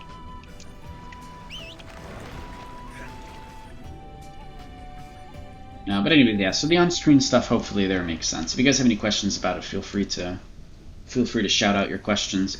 Oh, sorry, Ches. I didn't see that. I was wondering what the wisps are for. Sometimes you thought they indicate a sunken ship is near, but I guess not. Yeah. So they actually supposedly they indicate when a sunken ship is about to spawn there, like nearby, and that's as much as I know. So like, If you see one and you waited there for like 10 minutes, 40 minutes, maybe eventually a sunken ship would appear somewhere nearby. That's what I've always heard. I don't really do sunken ship stuff myself, so I don't know the truth in that. And most people would really not even judge by that, right? Most people would judge based on the broken lifeboats that spawn above them. But yeah, it's something to do with that system, definitely. Stats is Lid Part 3, I thought? No, I don't think so. No, the stats came out with Main and Glen. So when Main and Glen got revamped, and now there's like a new version. Wait, Main and Glen? Yeah, that's right. And Jola too. So when that stuff happened, they brought in these stat changes as well. And I think that patch also had the Deadeye changes, but I'm not totally sure. Maybe that was something earlier. Not entirely sure about that one. I can't register because of an underwater breathing device. Okay. Okay, video game. Whatever, they'll let me know what to do. I need to see my map.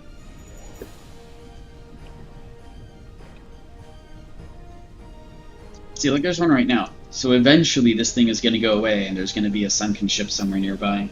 I don't know. That's what I've heard. I have no idea if that's true or not. That's not something I'm just going to sit here and validate myself because it's not of genuine interest to me. But if you ever do find out, feel free to tell everybody, right? You can do so in the Archeage Research and Development Discord if you want. There's a link below to our Discord. And if you ever learn something interesting or learn something new or have a question about stuff, feel free to ask.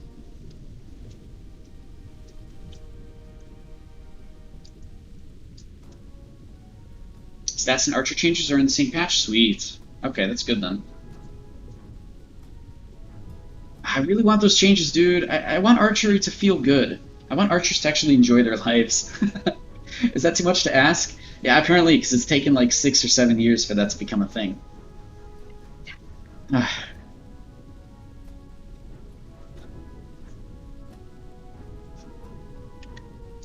Actually, that's not true. Archers used to be really OP back in the day. Back in like the Hasla days. I think a little after that, they were like super, super crazy and everybody was abusing them, and then like they totally fell off after a bunch of nerfs. I really do hope these changes make the game a lot better for everybody. I would love to go into raid versus raid and not just have everything evade, right? And not just anything that I do against the player just gets evasion, right? I don't want that. I'm okay if some of it does, okay, fine, but not like everything. People stack up 70, 80, 90% evasion in some cases, especially with buffs or pets and stuff. It's like, it's impossible to compete against unless you're Witchcraft, which, I mean, arguably people should be running Witchcraft a little bit more often, right? And nobody really does. Witchcraft or occultism, and I do have occultism, so. But still, you know, people don't always run those classes. Alright, where am I going? I don't even know.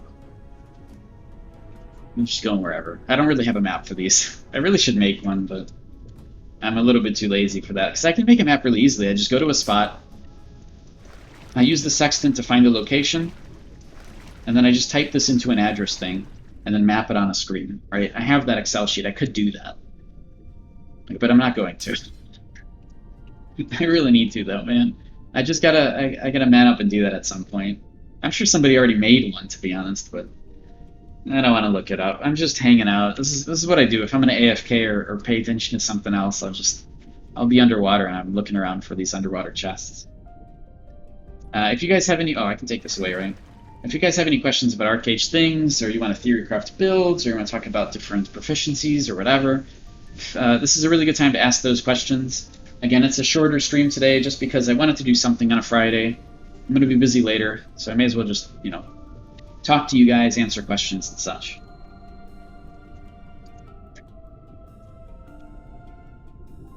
And generally, Archeage is a really, really complicated game, so it is always better to ask questions. Even if you're doing something simple, sometimes it's better to at least run it by somebody else. Like, oh, hey, should I be upgrading to Haram now for my Explorer's gear? The question is wait.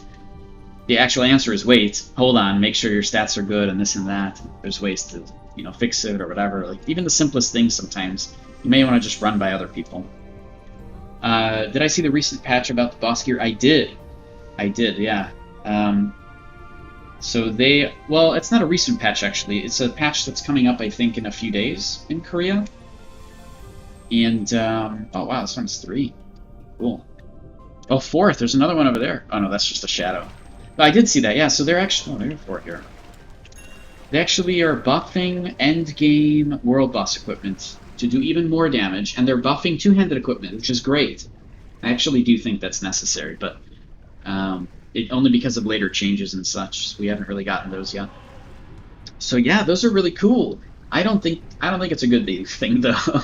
I think they may be a little bit overpowered at that point, but it does encourage people to get the world boss gear, right? Right now it's like a 10% boost in damage, an 11% boost in damage over tier 5 Haram. It's not super crazy. It's like 2% more DPS at the super end game than Aranor tier 3. So like, you're encouraged to get world boss gear because of the effects and because it looks cool, but it's not like oh my god, there's so many here. It's not like a deal breaker, right? It's not like the craziest thing ever. So I get it, they're trying to make it a little bit more useful, so it feels a little better. I don't think I don't know. It's okay. We'll see what ends up happening. I don't know. We'll see what Korea says about it. Yeah, it's like 20-25%. I think it's 200, right? I think it's 200 more damage. Is that right? I could be wrong. I don't know. What is it right now? Oh, and you can use the active whenever you want. Yeah, that's a big one. That's the big deal of it. Yeah, instead of it being based on RNG, which was weird in the first place. I never understood why that's the thing. That's very strange. That's the bigger deal. But, so at Eternal, yeah, it has like 1143. If they're putting 200 base on top of this, that's 1343. And 1343 compared to Aranor, oh gosh, that's a massive boost, yeah. But I don't know if that applies here. I'll know, because I do have access, thankfully, to... Oh, not after the patch? Not after that patch. No, that's what I mean, yeah. I'm just thinking what it would be like. How it would compare to everything else. No, I'll see. I have a character in Korea, so once that patch comes out, I'll go take a look myself and see what ends up happening, what the differences are.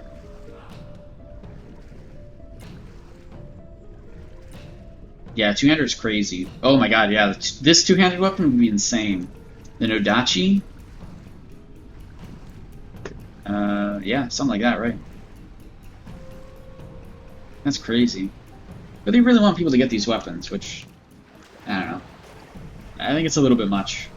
They want people to feel really powerful. Which, I mean, the end game is super tanky, right? And again, we'll have to see how that changes when, like, the stat patches and such happen in our region. We'll see how that changed the feeling of it, I guess, but I don't know. It's hard to comment, because I don't really know what the real... I don't know how the actual feeling is going to change. I don't know how it's really going to mess with things. We kind of have to see. Because, like, everybody's like, oh man, Aranor's so OP. It's like, you know, Aranor tier 3, it's so OP. But it's like, it's not. It's a 9% bonus in damage versus a Haram weapon. And 9% is not bad, but it's not like a deal breaker, you know? It's just like, it's almost like Haram tier 6, considering the differences between tier, like, 4, tier 5, you know, tier 3, tier 4, tier 5. It's like just another, I don't know. It's okay. But at the super endgame, it's not like the craziest thing in the universe. You'll definitely be able to like one-shot or two-shot newer players still. Unless they have Aromancy, then they're just going to be a nuisance for you, right? I want to see more newer players playing with Aromancy. Honestly, I should be using Aromancy. I want to be able to do more in combat. I usually just use Occultism for that now. I mean, I've always used Occultism for that since, like, the beginning of time, so, I mean, I've gotten very good at it. Okay, I don't know what's happening with this Nori. Is he even advertising? I guess they're waiting for somebody. I don't know what's going on.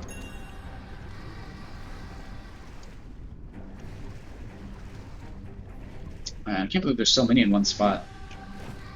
If I get a Perdita, though, I'm gonna freak out. I don't want to deal with that right now. I actually don't. Especially on stream. Everything's in conflict. Although I do have to leave soon, I can just log out. Like, I actually was going to end the stream, like, right now, you know, after the hour ended. So, to be fair, I could just log out. Log in later on when I'm free. But I think we got a little bit of time left. So we'll take these, and then I'll probably wrap up the stream after that. We had a pretty productive short stream today anyways. Do you guys have any other questions about stuff, though? Any other conversations you guys want to have in the meantime?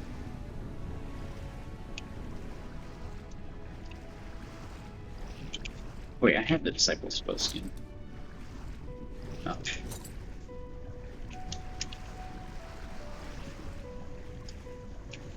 Oh, they are looking for Glenn. Just start, dude. Whisper. Whisper. Oh, God, I can't type. Glenn.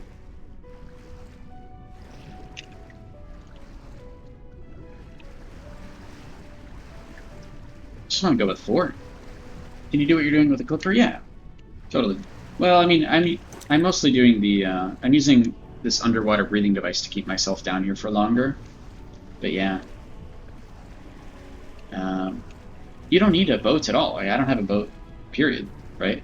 You could use Dahuda's bubble if you wanted to, and just, you know, you'll have breathing infinitely from that. Well, 45 minutes from that dust.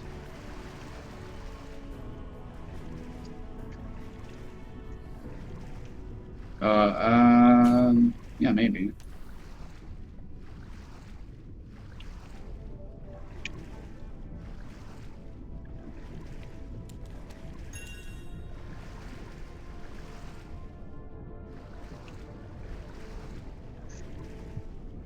Hold on, I'm also doing this. TJ, you mentioned earlier there's going to be some server merges and whatnot. Well, was that coming with the update? I don't know, because in Korea they got access to merges again as of 7.0, or a little bit after 7.0. I'd expect that after whenever we get 7.0, we'll probably have those accessible again, or they'll be able to give it to us again. The server merges and transfer system is down globally, and it's been down globally for like a very long time. And as of like 7.0, they were able to fix it in Korea, so I expect that they'll probably enable it for the other regions around that time as well. But there's no guarantee about anything, right? There's no clue. We have no idea how it's really going to work. So it's hard to make any promises there. And that's probably why they haven't said anything from Game Ago either, because it's all kind of up in the air. Nobody really knows anything. Ches, you used your submarine with the oxygen. Yeah, when I get the... Well, there you go. When I get the submarine, I'll just definitely use that. But right now I want to get that submarine in the first place.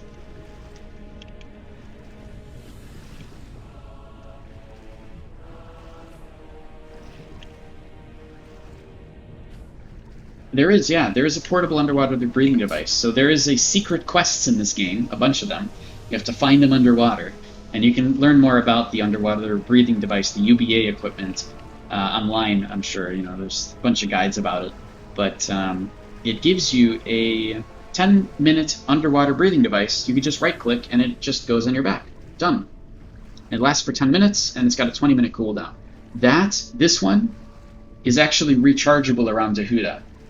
This summonable underwater breathing device, you know those bubbles that are around Dahuda, you can actually put it in there, it'll recharge the full 10-minute timer. Should we ask your nation? Did we ask your nation? Sean. Where are they? Are they not even online? Oh no, they're just AFK.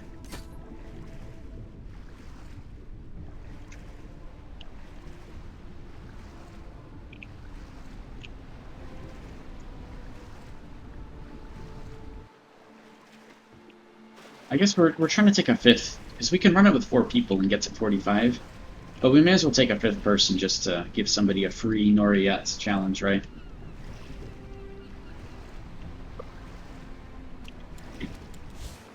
Alright, we got 3. It's really hard to get these, alright? It's super RNG. Alright, we're done with this. I guess we'll do Nori before we go offline. But yeah, that thing is really handy, definitely. Just go around the map, get all these things, finish all those quests, and then bam, you've got yourself an unlimited use underwater breathing device whenever you really need it. It's nice. It's a great little utility to have.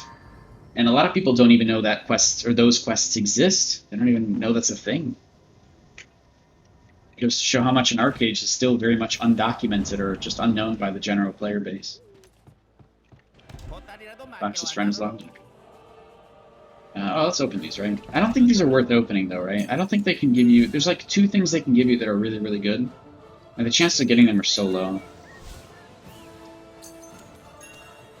Yeah, I didn't get any of them. Yeah, okay. Let's put this away. Put these away. I got, what, 40 now? We got 40. 40 out of 200. Very, very far away. I'm going to keep these, too.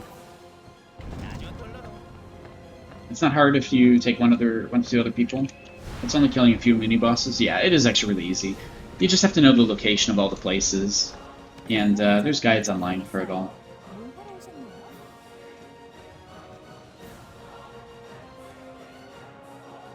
Do I want these?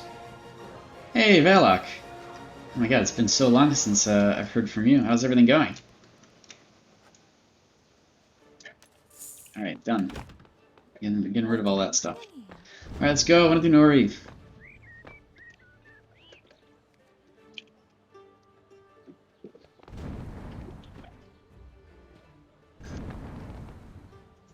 No, I just want to get this over with. Just go with 4 people. We've already done it with 4 people before. Ugh. They're logging on. Ugh. Ugh.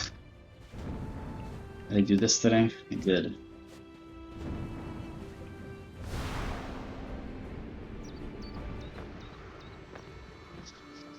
Ugh. Any other questions or things we can discuss and talk about? I'm gonna do Nori on stream, so you guys will see that. I mean, I've done that several times on stream with this group, so it's nothing too crazy. And because it's nothing too crazy, we can still have conversations during that time. Having some AA withdrawals. I mean, you can come back, you know. Archeage Unchained is always waiting. So many catch-up mechanics, you'll be able to catch up, you know, without any real issue. Just saying. Let me refresh the stuff. Oh, I haven't really done the castle stuff in a long time. I guess I don't really care. At this point, it's like, it's not a priority for me.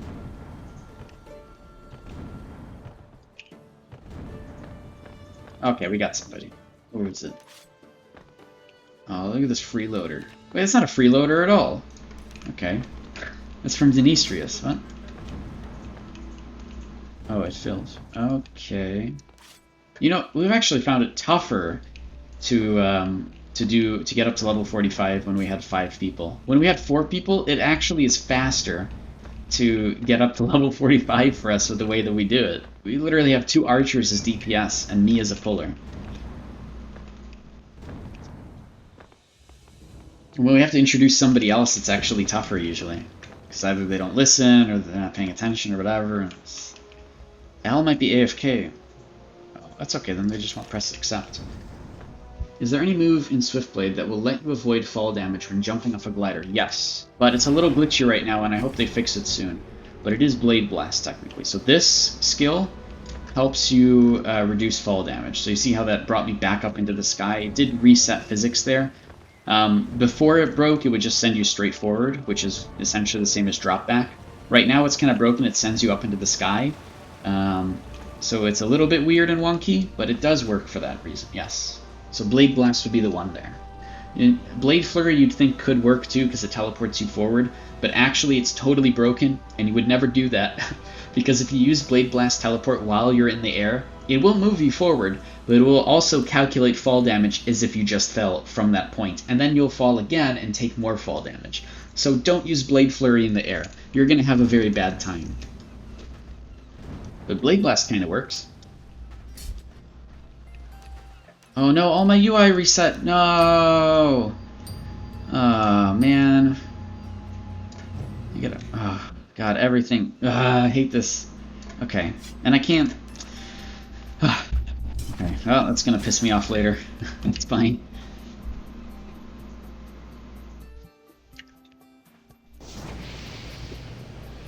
Wait, is it spooky time already? It's not even spooky time yet. It's not even October.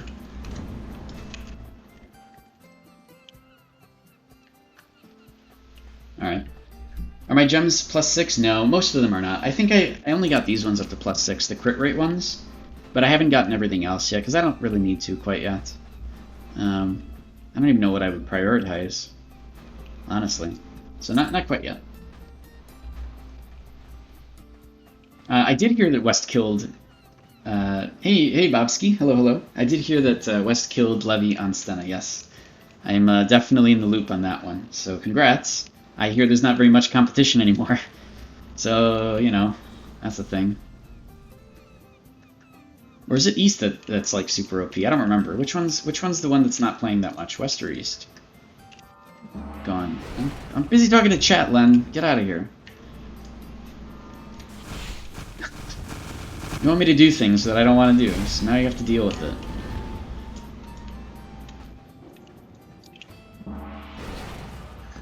Alright, let me pay attention to this.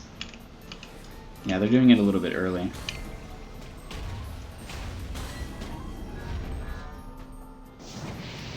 Please meteor when they're targeted. Why are they super buffed? Oh, I guess they were just... Wait, why are they using...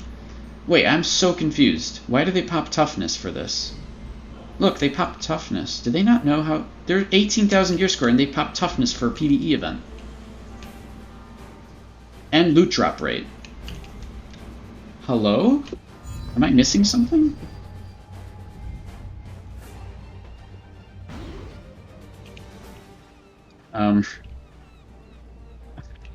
I don't even know what to say. Like, that's like what a new player would do, you know?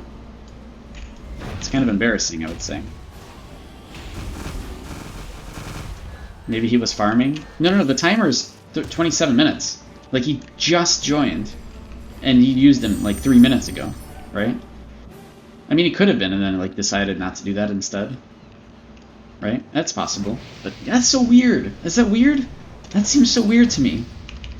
I'm gonna ask him. I'm just gonna ask him. Harlot, why did you just pop loot drop and toughness? Neither of those work in here. It could be a misclick. I just don't understand. Like, I actually want to know. She's a baller, that's why.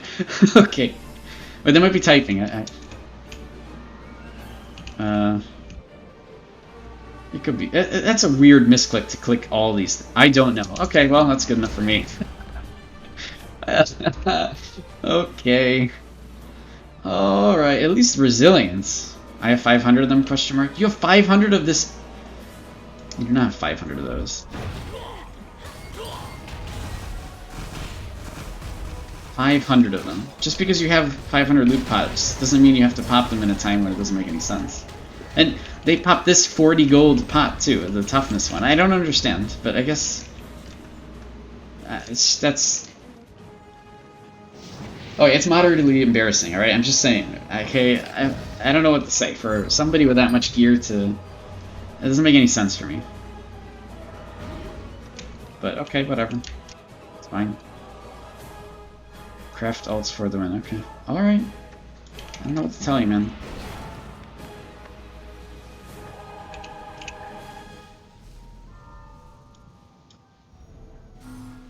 Okay, they're going based off of theirs.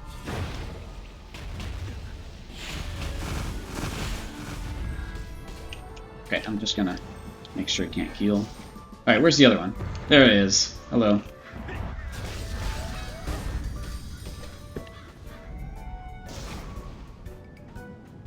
When you only do PvE, you don't need them for anything else.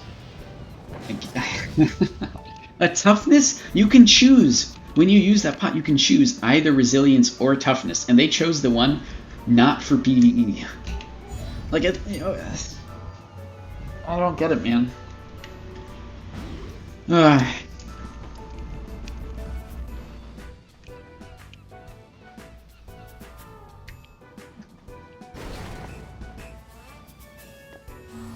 Alright, whatever. I'm not gonna think about it, because I've got to get, like, to... Like, I don't know, it's like somebody yelling about, like, you know, global warming isn't real. It's just gonna piss me off, alright? I'm not gonna pay attention to this person. It doesn't make any sense to me. There's no logic behind it, right? I'm not gonna think about it, because otherwise I'm gonna overthink it. I put too much logic into what I do, so... Alright. Gold pyramid stones. I've always thought about selling those. I can't believe people actually buy them. There you go. They could just be stoned. Oh, absolutely. And I hope they are. Because I'd be much happier that way. Oh, man. I mean, I hope they aren't, right? Because I guess that's not something you'd wish on somebody, but, you know what I mean. That's no excuse. Alright, well. That's no excuse for logic. Oh. Oh, no! Oh, God. Sometimes I get stuck in the wall that way. Alright, we're gonna go... Oh, that works. Oh, somebody actually stunned me. Oh! Okay. I have to...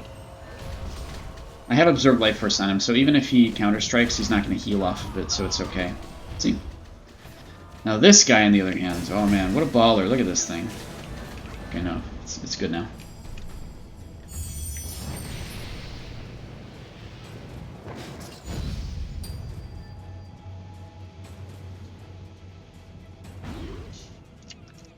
Yeah, there's a gold die, question mark? There is, but it's terrible. And I can't pull up the menu here to show you guys what the gold die is. They're very popular now on Denistrius? Really? Alright. Well, there's a market for people. I think it's a paper market, too. I could be wrong. Oh no, it's not a paper market. I don't think it's a paper market. Okay.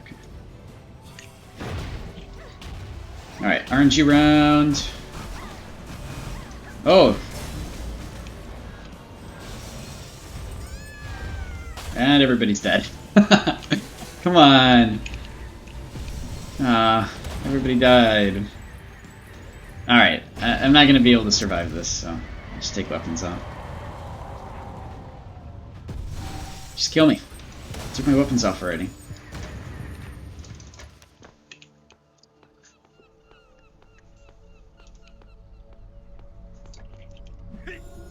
RNG.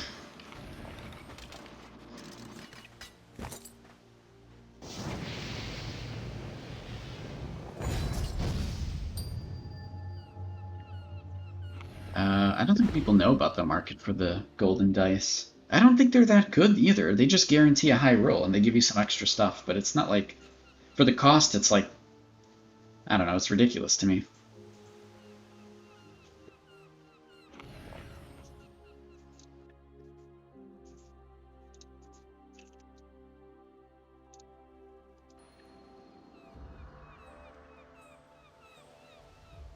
Alright, I think we're all good now. Oh no, they're not good at all. They still need to heal. Okay. Alright, Len, how's your mana? Who needs mana, right? Alright, they say they're ready. I am more focused on them casting Insulating Lens and stuff, but I guess let's just do it after. Yeah, apparently. I'll give everybody a health lift. Right as we're starting this too.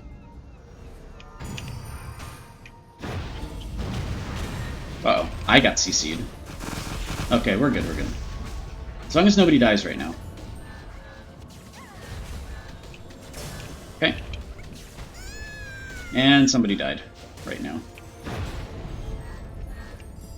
Uh-oh, that guy's back up.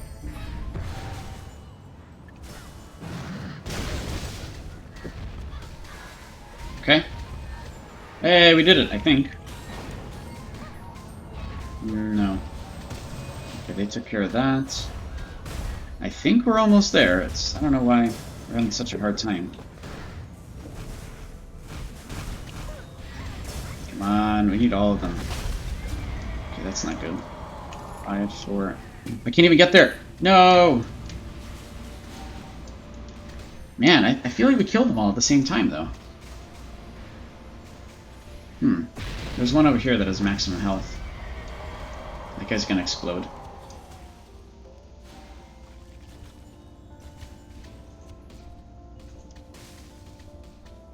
When health drops on okay. Now they're invisible again. Nobody has summon crows to find them. Of course. There they are. Get him! Come on, we're almost done. Almost got this. Just kill the Saboteur. Done. Alright, now this guy respawns and we kill him. But they're inside the circle. Evasion activation standby. Okay, they're dead. Okay, next one. Oh god, he's full though.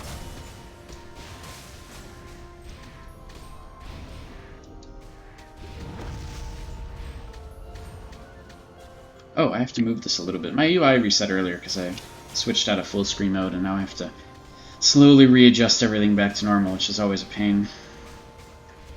Wait, he went back to a box? Oh no. Okay, we just have this guy then. And he needs to be fending arrowed. Wait, that guy is also out of the box. I'm so confused. What's going on? Why is this so complicated suddenly?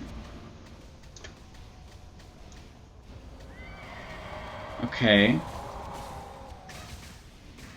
Foxes is... okay.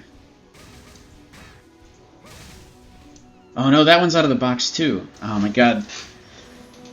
What a frustrating thing. I think one is invisible. Yep. I wish I could help.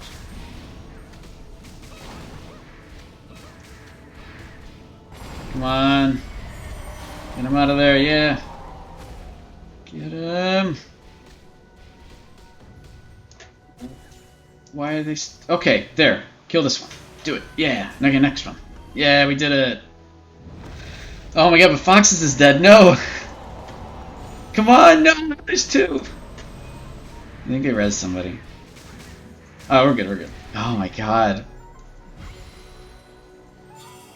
See, I feel like it would have been easier with 4 people. I don't know why, but like, we're able to clear this so easily with 4 people.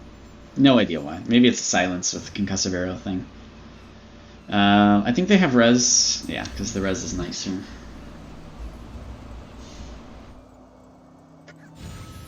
That was a very odd round 35. I totally agree with what Len is saying there. Never-ending story, yep.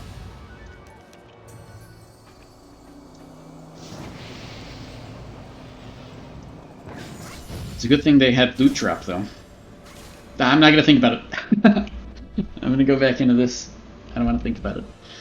Okay, I think we're good. So, great.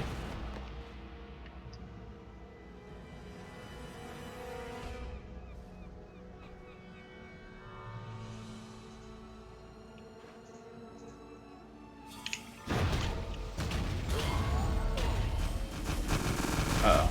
Whoa, what's going on with you? They reset. They actually had the returning buff and everything.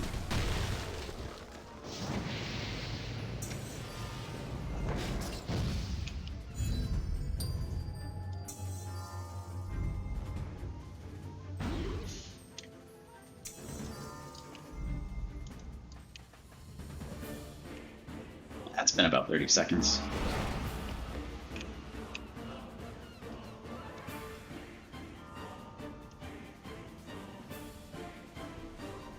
No, I guess not. I don't know.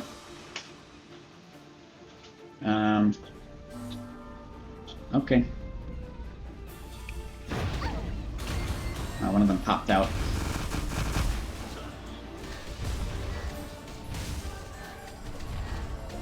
Okay. Spirit drums, fine. You are now stunned, and we can kill you now. Good. Next guy. Hello. Okay.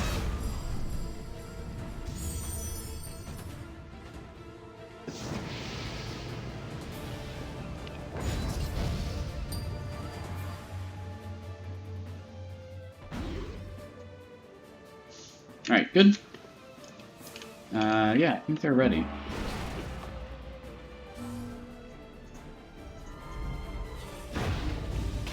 No! Oh man, they really popped out that one. Okay, but we have to kill this guy.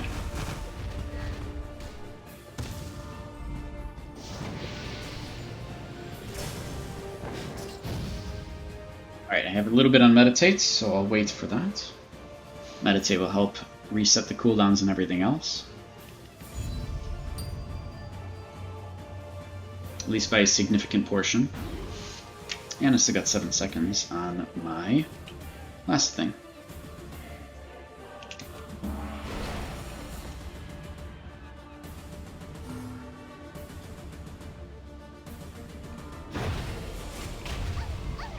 not pop out that time. Nice. Yeah, I got a lot of cooldowns.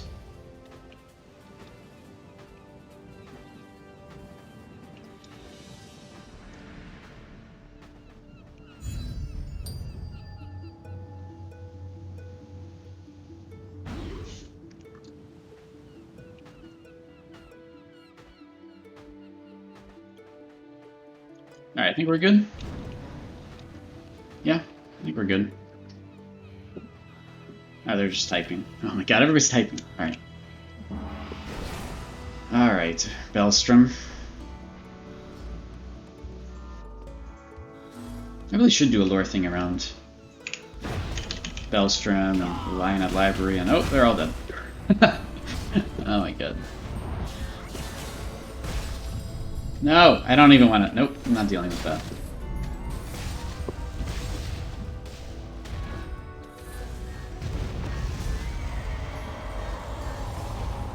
I don't think this is going to work out in my favor. Yep.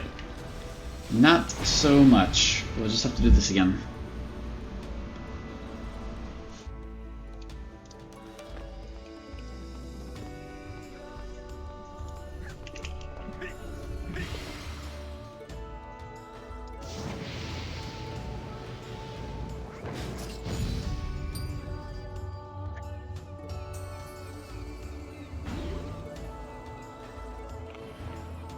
Wait, they're leaving? Okay, well, we can do this with 5 people, or 4 people. Oh my god.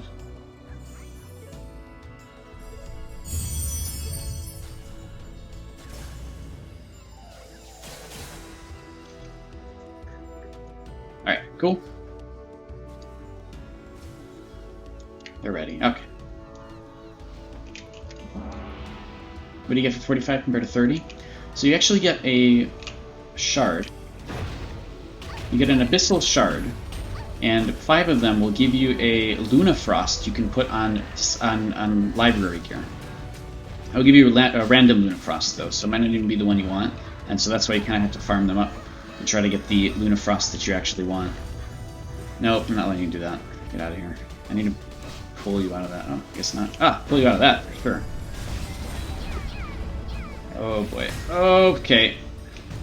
And he put down another one. Amazing. Oh, they're dead. Oh, no, that's an ally. Why are we having issues here?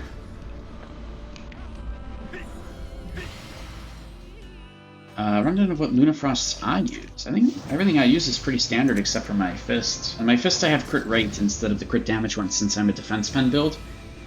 But they're pretty straightforward. Weapons tend to have the percent damage one. Bows have nothing until you get the really expensive ones, I guess. Bows never have anything if you're a melee. Unless you just want a little bit more gear score, which I don't really care about. The accessories... I have to kind of watch chat too. The accessories and the instrument get like a craftable Lunafrost you could use, but I don't have any of those yet because it's very expensive and I don't really care for the super small stats you get. Otherwise, you kind of get a choice between toughness and resilience, but most people tend to get toughness on the pants and the shoes, and on the chest they'll get received damage reduction instead of toughness because received damage reduction works very reliably, especially at the end game, and especially when you get a lot of toughness anyways. I have stealth detection on my hat, but there's not really any purpose to that, honestly. It's just to see people from stealth slightly farther away, which is nice. Why did everybody stop? Hello? Hello? Hello? Hello?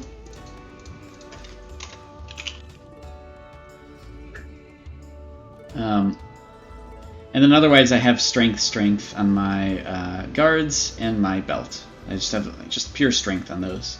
Which I might change to stamina or whatever in the new system. We'll see, I don't know. Otherwise, my costume has crit rate increase, and my underwear has more strength on it, which again I might change over to stamina, depending on how I feel about the new system.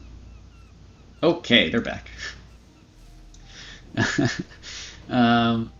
Yeah, so that's, I think it's, yeah, if you've never really messed with the system before, you wouldn't know, right? Okay, kill the ads.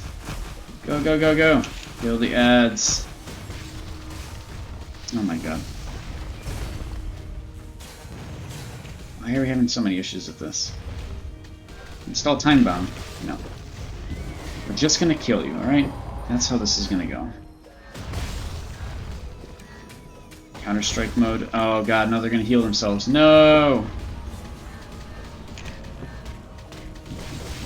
Done. Okay. Whoa, we already killed Bellstrom. We're fine. Oh my god. Damn it, Len. We're literally almost finished.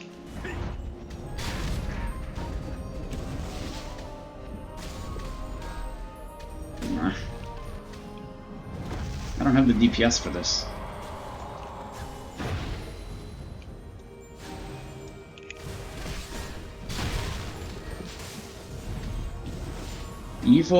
Brutal's evil instinct. Okay. Retribution. Oh, that's not good. Oh, God. Come on, get him. There. Nope. He defianced it. Absorb life force. Just kill him. Alright, we're done. Alright, we're not actually done. We have 5 more to go. And then we'll be done.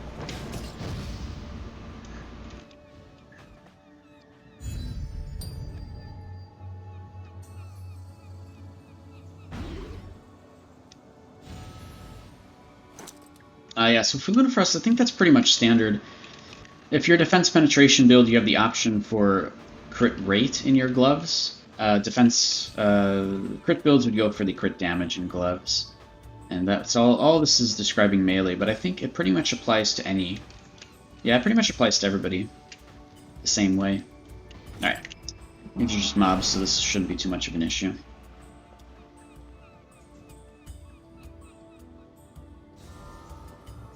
Alright. Oh god.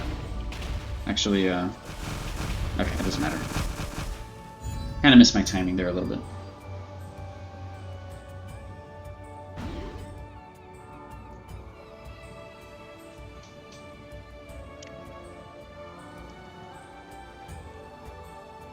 Yeah, I think we're good. 10 seconds. Fine. No problem. How do I even read anything in my tiny... I just use my eyes. It's tiny for you guys, I know. It is very tiny for you guys. But for me, it's actually very clear, and I have a larger monitor to compensate for that. So, it's a 28-inch monitor. I think a lot of 4K resolution monitors tend to be about this size. So for me, it's actually nice. Like, I see everything just fine. But I know for you guys, it's not as much. I'm hoping that when I do get the 3080, I'll be able to stream in 60 frames, and hopefully there's a bit of a quality increase overall, you know, especially because of performance and everything together.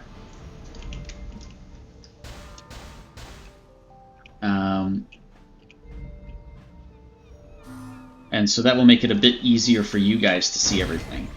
Hey, can you guys actually tell me, because I don't remember, do you actually have options to change the quality on your ends?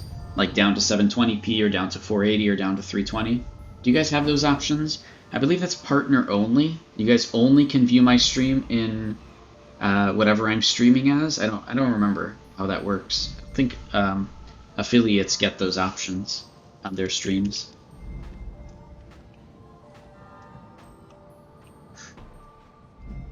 You have options? Oh, cool. Alright, so that's actually good then. I was kind of worried that if I was going to stream in 60 FPS and that's the only option you guys have, and some people are not going to want to watch the stream because, you know, it takes up too much data, right? And I'm glad that that's not the case, so we're good.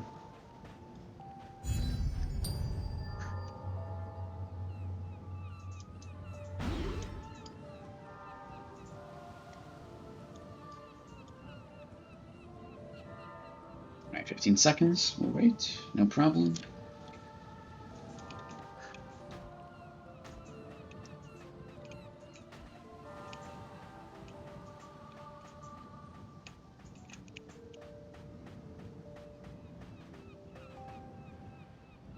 Alright, I think they're ready. Len just jumped twice. That's their way to tell me that they're ready. So that's good. because I always ask for them to do that.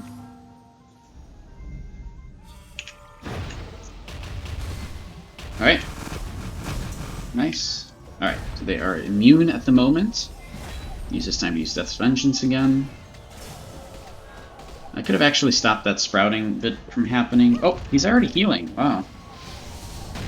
There's not even that many apples down, but whatever. Again, I can deny healing because of Absorbed Life Force, and that makes this very, very simple. And that's it. Done.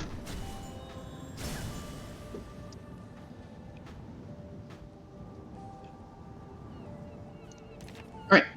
I'm done. I'm heading out. I still streamed for a little bit longer than I wanted to, but I've got other things going on today. I appreciate everybody hanging out, all the new follows today. You know, the subs as well from Dusts, appreciate that. If you are looking for more content of mine, you'll find that on YouTube, all of these streams, they all go up on YouTube afterwards. So if there was something that I answered for you guys, and you want to hear that again, you want to hear the answer again, it'll all be up on YouTube in just like a few hours or so, okay? Additionally, I don't really have any kind of streaming schedule or anything. So, like, I'll stream this weekend when I, you know, sorry, whenever I have, like, time, right? But there's no actual schedule. So if you follow the channel, you'll know when I go live. You can also follow me in other locations. There's social media things. You can go to the Archeage Research and Development Discord if you want to as well, and I do announce there when I go live. I don't give any kind of warning. I'm just like, oh, I'm live now. And I try to do that because I do want to capture different audiences. I want to try to capture people from different time zones so that hopefully I can help answer questions from people, you know, playing in different regions as well, from EU or NA or wherever, right? This is just a fun little hobby for me. I do this, you know, just because it's entertaining for me and it helps you guys as well. This isn't something that I'm trying to make money off of or anything. Thankfully, it's just a hobby, right? So, again, there's not really a streaming schedule. We're just kind of chilling and hanging out. So, that's it for today, guys. I appreciate everybody hanging out, and I will see you all tomorrow, probably around the time of when Mirage Fish Fest starts, because that tends to be when we start up the weekend streams on Saturdays, right? See y'all. Have a good one.